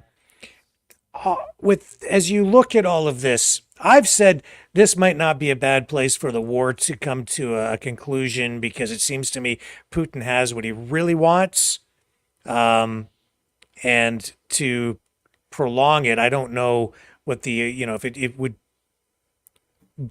I don't know if it would bear real fruit for Ukraine in the long run, Yeah. I want the killing to stop. Yep. How do you kind of assess that? Yeah. Is are we at a critical point here where maybe we have an off ramp to peace, or is this just absolutely unpalatable and unacceptable to Zelensky and Ukraine? I think the biggest thing, I mean, obviously there's two things. One thing is, the Ukrainian people right now, the Ukrainian people I know, they will not, and even if Zelensky said he wanted to come up with some kind of compromise, the Ukrainian people would not. So, and Zelensky is not a dictator, so he wouldn't be able to do that on his own. The other part is it's the international, I think, if you allow Russia to take part of Ukraine officially, in some kind of an agreement, what are you then saying to the rest of the world? I think that's the thing that a lot of people are concerned about. What are you then saying to China and what they could do in Taiwan? And what are you saying to, this other countries that could, because they're more powerful than their neighbors, what they could do and the precedent, I guess, that you would set. That seems to be a big issue to me. Mm-hmm. And do you? I mean, the big issue on the war side is, does Ukraine even have enough soldiers left to continue the fight over a long period of time? Because we're hearing that they've lost as many as 500,000 soldiers. Mm-hmm. How long can that go on? And like I said, they're probably down to maybe 29 million people left in the country, to begin with. And then if you're going to be losing, and if you take 29 million people, well, only a fraction of those are men that can fight in the war, right? Mm-hmm. And so you only you have a pretty limited, and also, I would say people around the world, if there's a fight that's going to go on for freedom, no matter how courageous you are, there's only a certain fraction of people that will actually be willing to give their lives for it. Right. There are many that would say, well, I'm just, but if it comes right down to giving your life, that makes the fraction a little bit smaller. And maybe Ukrainians have shown that maybe their fraction is a little higher than some countries would be. But again, I think you're right. I think eventually you're going to come to a point where people just don't want to go that far. And we've seen, NATO forces being, positioned around Ukraine. We see reports about, the possibility of France and other NATO countries maybe sending in troops.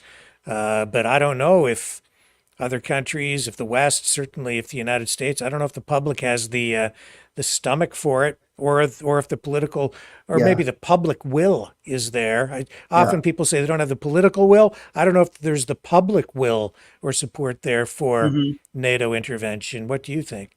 I think, there's only so many times you can poke the bear. And even though the bear has shown, to me, I just think I was genuinely surprised over the last 3 years how Russia did not do as much as I thought they would, or they were not as powerful as I thought they would be, or they're, a lot of people expected this to be done in 3 days, and the fact that, we're at where we are now has kind of shown that maybe Russia is not as huge a superpower. But on the other hand, for NATO countries that, well, let's start sending troops in, let's start, directing missiles that could go right into Russian territory from Ukraine. Let's start doing that. There's only so many things you can do before, I don't know, like Russia starts to look at a tactical nuclear weapon or something like that to offset, because they're a very proud people. And they have the pride comes from the fact that they won the Second World War. Like, really, if you really know what happened in the Second World War, Russia played a huge role in defeating Hitler.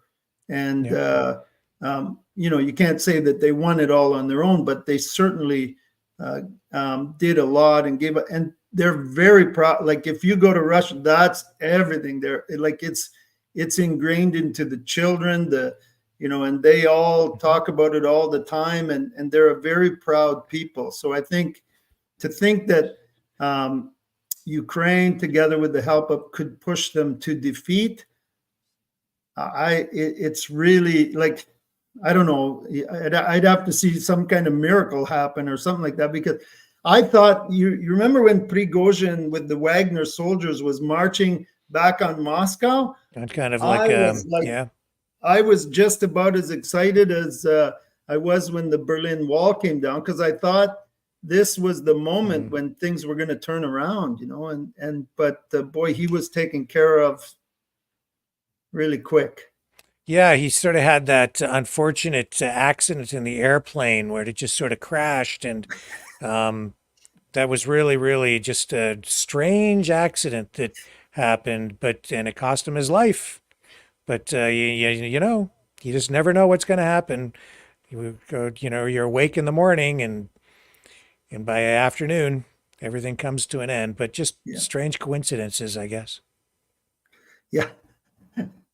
Yeah, I mean, as you can imagine, Rick, in Ukraine, when, even when that was stopped, everybody in Ukraine that I knew said, boy, he's not going to last very long. And sure enough, they were right. Yeah, well, you don't, the reality is you do not take, your mercenary military operation funded by Vladimir Putin and then turn it against him and start traveling across the country to the capital, trying to dictate terms to Vladimir Putin with your small mercenary group. Well, some people may have gotten excited about that. When I saw it, I wasn't thinking like you were. I was thinking, man, this guy's got a death wish. That's what I said. And I think I said it even here on the show when I saw that happening. Yeah. I guess the machine at the top of the system in Russia, obviously is a very, very strong, like it's and that, people talk about Putin and they, almost like it's this one guy but obviously we know that that type of control is done by, a large number of people in a very coordinated fashion. Yeah. That's the way that country works is kind of what it comes down to, right? And I guess you could say that even the United States sort of works that way too, to some degree. Yeah. A little bit. Yeah, absolutely. And that's what, like I said before, I said, these are similar forces that are at work in the United States and Canada and growing. Like, let's not hide the fact that, that's happening here and it's growing, it's getting stronger. That's why you have people that are, noticing this, especially, through COVID and things, like just the amount of control that they do have. And then realizing like, hey, we're slipping, and that freedom and abundance and the sort of spiritual awakening that we had so many years ago is starting to slip away. And if we don't do something about it, we could end up just in a similar situation where we're fighting for our freedom, just like the average person in Ukraine. Indeed, I think we already are, Ed. Yeah, have been. Now that the immediate threats to liberty are just out of people's face now, it's who even remembers 2020 anymore? Who even remembers what happened anymore? Who even, like, so many people just, it's over now for them, but it's not over. Like things are just on a different trajectory now. Yeah. You know what? The last stage of the destruction of or the cycle of a society, the last stage before it goes, it goes back through those stages to freedom, courage, abundance, and then it turns to this control and the last stage is complacency. Yeah. Right before the slavery comes again. And this, for some reason, people just completely go into a phase of complacency and then they're gone. Yeah. And then it's lost again until we, end up back in some kind of controlled slavery and then fighting for freedom again. That's the problem too. If we lose it, we'll have to fight like heck to get it back, and yeah, don't want that. Yeah, yeah, Well, it's the famous saying, right? It's strong men create good times. Good times create strong. Creates weak men. Weak men create hard times. Yeah. It's the everlasting cycle. Yeah. And I do see that Reagan was right when he said that this is the last place on earth, the last bastion of freedom, right? Mm-hmm. If we lose it here, there's no place to go for us. Yeah. And let's face it, guys, like we're on that sort of last stage of the cycle now. And how long, we hang on depends on how many strong people there are, right? That are willing to, willing to do whatever it takes to and just not go into complacency, but with abundance comes this laziness, comfort, all of that comes with that, and that leads to the eventual complacency. But hopefully, I mean, I think there's still hope for Canada. Absolutely. Me too. Yeah. Absolutely. We've gone through harder things, I'm sure, in the past at some point. I don't know. Well, we went through World War II and some other wars, and World War One, Vimy Ridge, and Korean War. Yeah, we've been through tough times too. Yeah. But so Ed, before I get to my final wrap up with you, is there anything that you think we might have missed or that you'd like to draw attention to? I ended up getting on a little bit of side of politics more than I usually do. I appreciate the discussion, man. I love you guys. I was watching last night too, and just the openness to share. I think as a society, we need to be less afraid to speak and more open to debate and talk about these things, and be strong, just fight for what we know is right, and not be complacent, not just kind of go back to the recliner and have another drink and watch some television or whatever, but just to really be bold again. And I thank you guys, because you guys are doing this, that's in motivating at least some people to be bold in their thinking and get sharp again. Thank you, because I'm trying to pull this back into make this a platform where we can have genuine conversation, not just propaganda or somebody coming on here delivering a narrative. I really do want to have genuine conversation, because that is what we need to get back on the path to peace. Without that, it's a dead end. Yeah. And like I said, I mean, I watch the Russian news. I speak fluent Russian, so I can watch their news. I can, watch this stuff. And so, it helps me to understand, because I want to understand both sides. I don't want to just be, and just to be open to dialogue, because that's the only thing that's going to help us, Yeah. And when they start to shut down that kind of dialogue, that's when we need to really be, worried. Yeah. Yes, sir.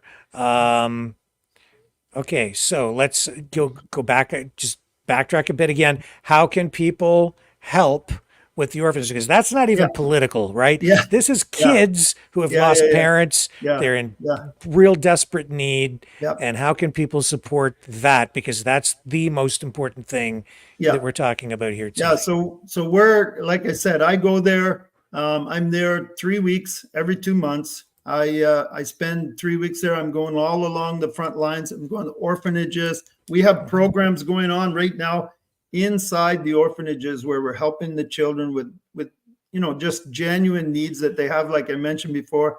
Loadsoflove.ca or loadsoflove.org.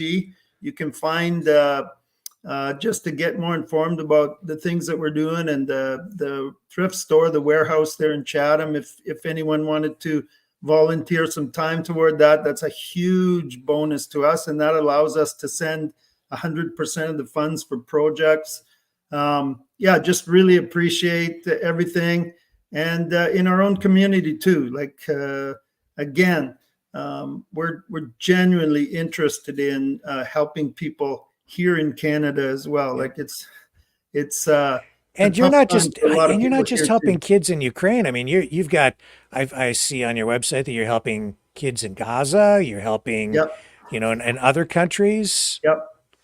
So, we're doing a lot of work in Zambia, in Africa as well, and have some great programs going on there too. In Uzbekistan and Kyrgyzstan, in the Central Asian republics there, doing quite a bit of help for orphan kids and for seniors in Uzbekistan.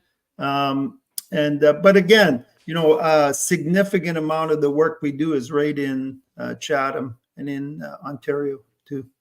Man, I applaud you, Ed, and all the work that you're doing, because it is what Loads of Love does is not political at all.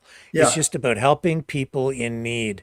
I've seen the work that you guys do locally. It's been a long time since I've been over there, and I have to make a visit over to the thrift store and warehouse there again to say hello to Penny. And I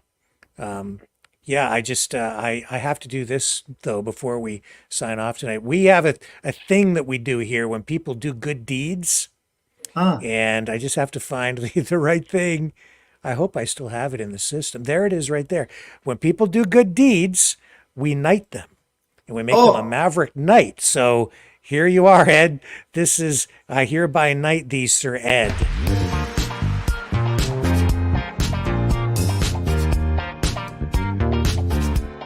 We, the Maverick family, do hereby dub thee an official Maverick Knight, freedom fighter extraordinaire. May your courage and devotion to freedom and truth become a shining example to the people of our world and the Maverick universe. Maverick News. The world is watching.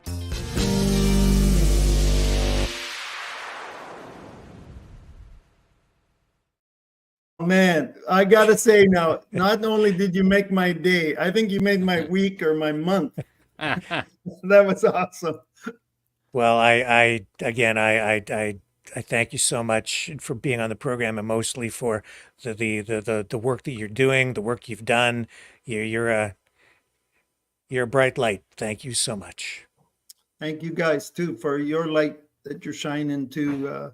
Just really honor for me to be with you guys tonight. Okay. And we're always here. This is what the platform is for. So anytime, open invitation to you, sir. Good stuff. Great. All right. I'll be in touch. Thank you, Ed. Okay. Thank you so much. And that was awesome. Yeah, it was a really good conversation. And I feel like it absolutely complements the show that we did last night as well. Sure does. Yeah. And, it just... kind of what we're doing now is looking at bringing different perspectives from real people is what it's all about. Doing good deeds. The good deeds. Yeah. So was there any other news today? Or did I there were a few things, I guess, out there. Did you want to touch on anything, Brendan? There was, though, but I thought you had a 9 o'clock you had to do, don't you? No. No, there was another show you had lined up after? No. That's another thing. It's pre-recorded. I don't have to go to that. Oh, okay. Well, I have, let's see here. I have Joe Biden and what he was up to today talking about ice cream. I have President Trump. You're talking about ice cream? Yes, sir. I have him doing that. I also have President Trump and his new campaign ad, which is also centered on Biden, but it's still pretty interesting. Okay. So yeah, we could touch on any of those things. That campaign. All right. ad Well, I'll tell you what. Let's take a little break. we'll come back and we'll get into some of the other top news stories of the day briefly, so that the Maverick family is fully informed. Stay with us.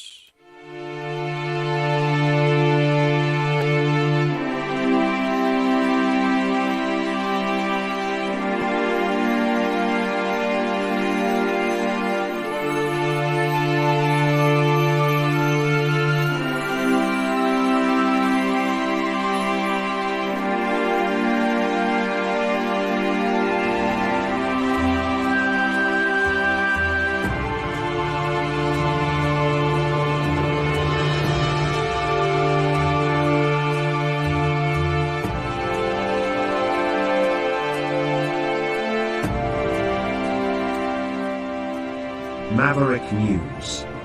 The world is watching.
Maverick News.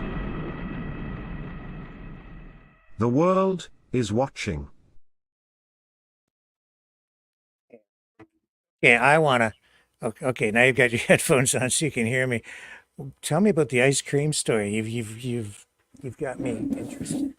I've got you. All right. Well, let me just grab it here. So Joe Biden is, of course, on the campaign trail, and part of that is interacting with people. And I found this clip to be interesting for, more than one reason. Let me just grab it here. I do have it here. Okay, great. Let me see if I can pull it up in StreamYard. So we got him talking about ice cream and Ray-Ban sunglasses. Those are two of his favorite things. Here, this has got to be it. Yep, that's it. There we go. It's just a quick hit, we could talk about it a little bit. It gives kind of some telling stuff in there, too, that we could kind of comment on. But yeah, that could have that roll whenever you're ready. Do it. I heard you like ice cream. Yeah, I love ice cream. I would love one day to be able to have you try some of my ice cream. I'm the dullest president in America. I'm known for my Ray-Ban sunglasses and chocolate chip ice cream. All right. How's business? It's great. Good. It's really good. I got a lot of opportunities as far as grants and stuff this year. It's really great. So that's President Joe Biden talking about chocolate chip ice cream. Is that a positive or a negative for his image and support?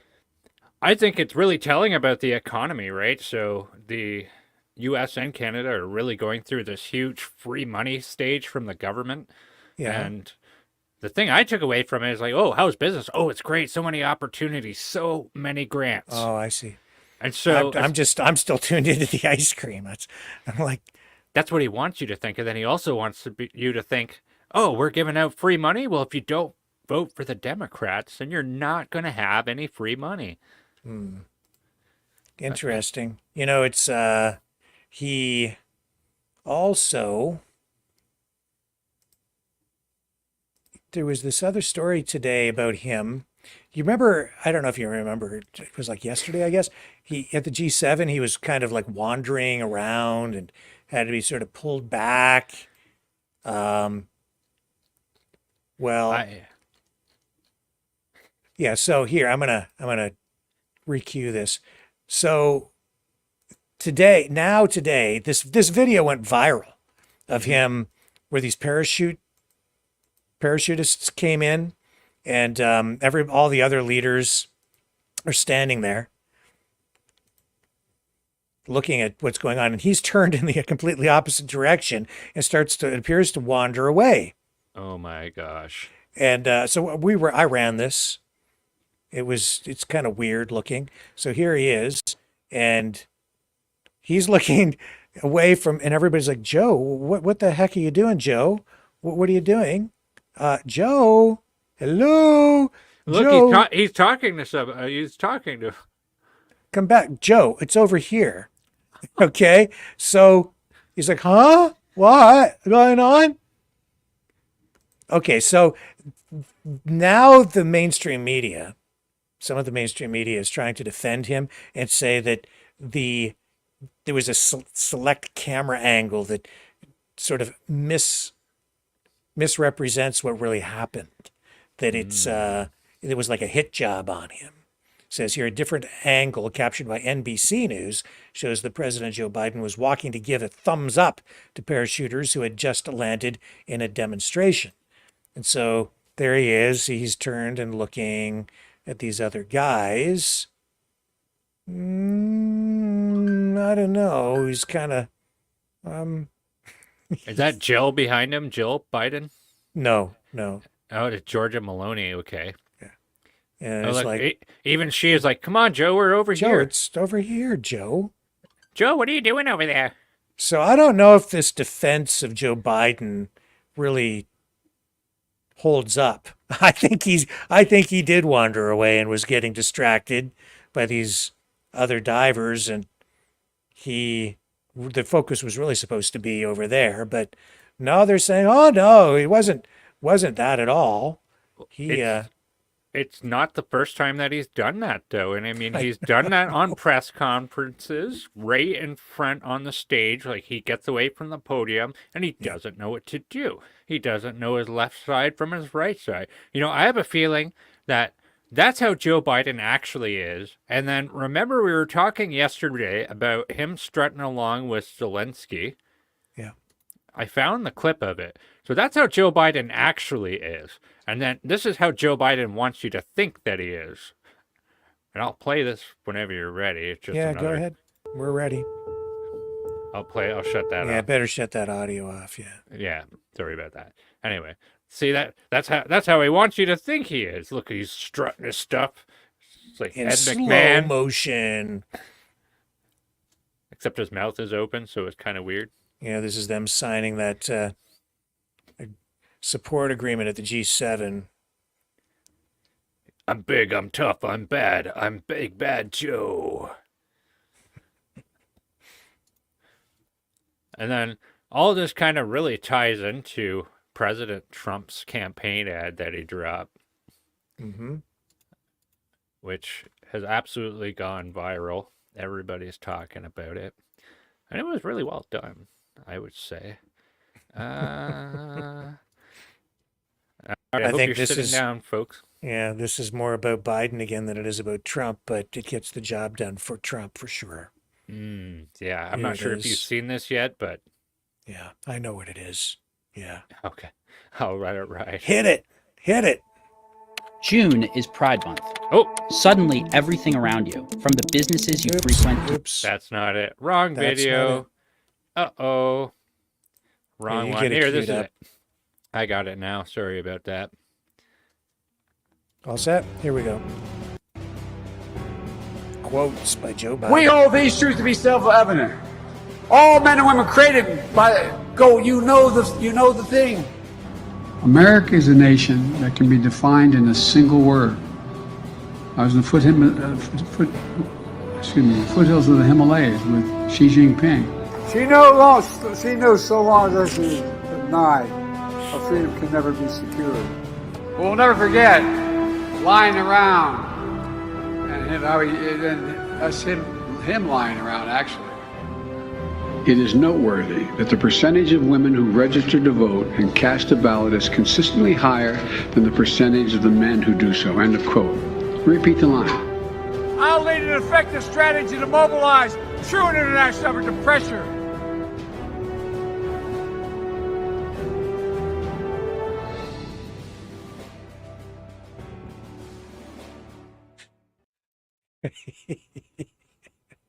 Oh, They yep. forgot the dog-faced pony soldier.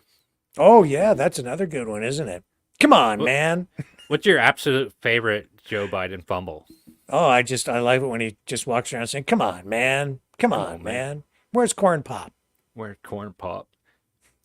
That's, Jordan just Peterson too really he hit the nail on the head where he essentially said that if your opponent's over there hanging himself, why would you interrupt him while he's doing that?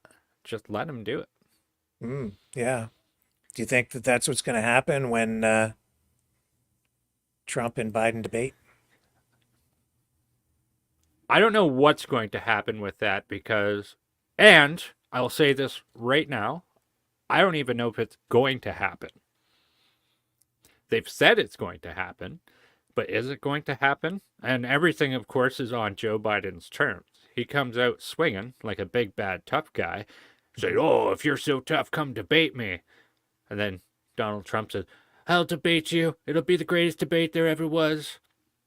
And then Joe Biden goes, "Okay. Oh, so by the way, if we're going to debate, we're not going to have both mics on at the same time. There's going to be all these rules that are in favor of Joe Biden."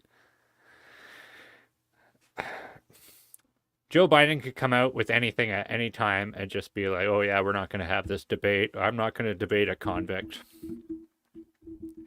or a convicted felon," I don't know. I think it's going to happen. Yeah. It's scheduled. It's going forward. I don't know if we have much else. There was this from Trump talking at this round table in Michigan, talking about being very close to World War III. So I'll bring you that. Here we go. Let her rip. Okay, Monsieur Trump, speak to us Canadians and Americans. I will say, though, we defeated the ISIS caliphate, and our soldiers are real soldiers. They're not going woke. Nobody's going to talk them into going woke. Those guys did their job, and you're so right. Thank you, Carlos. No, thank you so much, Carl. Mr. President, we have a couple people who have been doing their work in business, restaurants. We have an executive chef with us. Now, he says his steak is excellent. And apparently a bunch of the staff, when they've been here in Detroit, has eaten at his restaurant, and they all come back with rave reviews. But Omar, tell us about all you've done here in Detroit, how you came up in Detroit, and then whatever question you have for the president, please. Absolutely. Thank you for having me. And thank you, Detroit, for supporting us.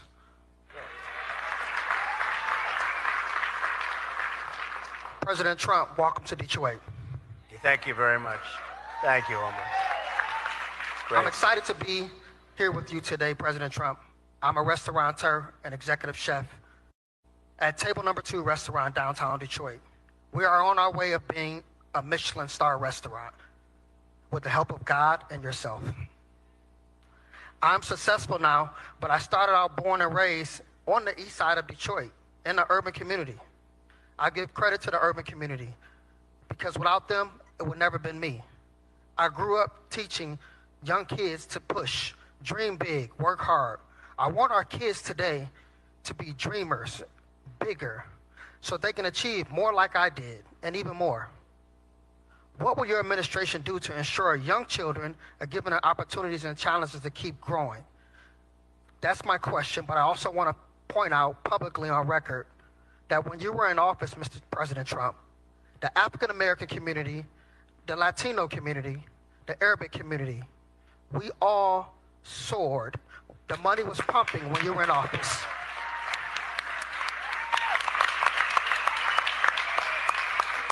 As a restaurant operator, I'm telling you that the money was pumping. And the money's not pumping now, and we need to get back to that because it's ruining our economy. Right.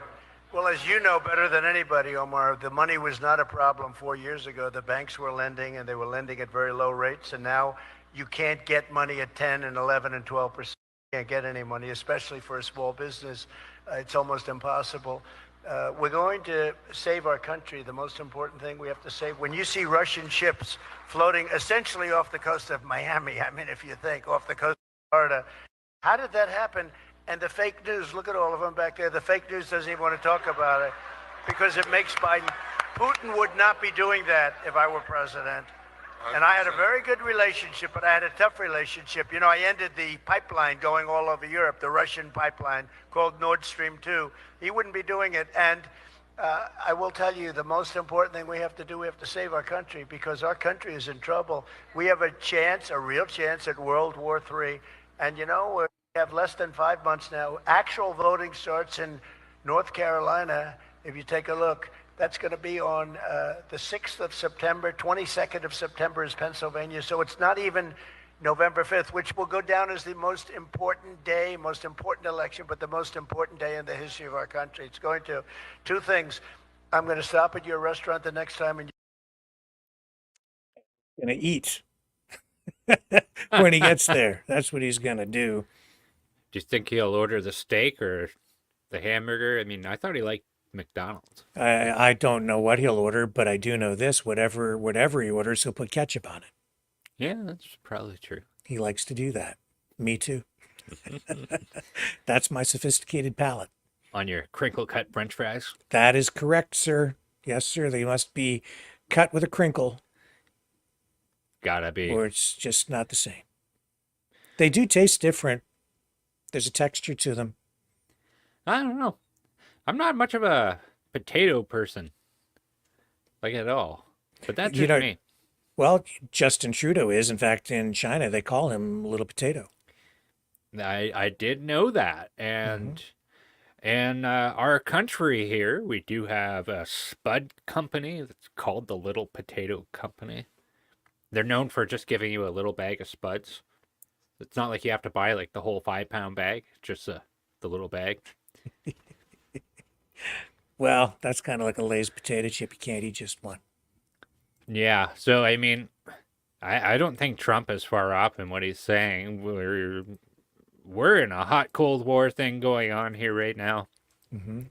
Am I worried? I'm not as worried as a lot of other people seem to be, because Russia's been doing weird stuff like this for a long time. Even in 2015, they had a bomber plane over California, and the U.S. acted to get it out of their airspace. I remember that quite vividly when that happened. Well, sending that nuclear sub to Cuba is definitely sending a message to Washington, which is, back off, big guy. That's you got your 10%, and that should be enough. You ain't getting no more. So, back off. And here's Elon Musk talking about the conflict in Ukraine, saying that he warned everybody that it was going to turn out like this. The reason I proposed some sort of truce or peace a year ago was because I predicted pretty much exactly what would happen, which is a lot of people dying for basically almost no changes in land. And the loss of the flower of Ukrainian and Russian youth, and we should have some sympathy for the Russian boys as well as the Ukrainian boys, because the Russian boys didn't ask to be on the front line; they have to be. So, there's a lot of sons not coming back to their parents, and I think most of them don't really they don't hate the other side. It's sort of like, as this saying about, like this saying comes from World War I. It's like young boys who don't know each other killing each other on behalf of old men that do know each other. The hell's the point of that? So Volodymyr Zelensky said that he's not, or has said in the past, he's not interested in talking to Putin directly. Do you think he should sit down, man to man, leader to leader, and negotiate peace? Look, I think I would just recommend do not send the flower of Ukrainian youth to die in trenches. Whether he talks to Putin or not, just don't do that. Whoever goes on the offensive will lose massive numbers of people, and history will not look kindly upon them. Amen to that. There needs to be discussions. Like, you got to talk to each other. What it comes down to, we need peace. I agree. The time has come. I hope that both sides recognize that or see the sign that says off-ramp ahead. Take it. Absolutely. With that, sir, I think it's a good opportunity to wrap up for the night.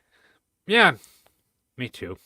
And, thanks so much for having me on again, and I will be back soon, very soon. And in the meantime, thank you, Maverick family, for having me again. Sayonara. I will catch you next time. All right. Thank you, Brandon. Great to have you back, my friend. And everybody out there, pray for peace. I'll catch everybody here tomorrow night, 7 p.m. Eastern Time, on the flip side.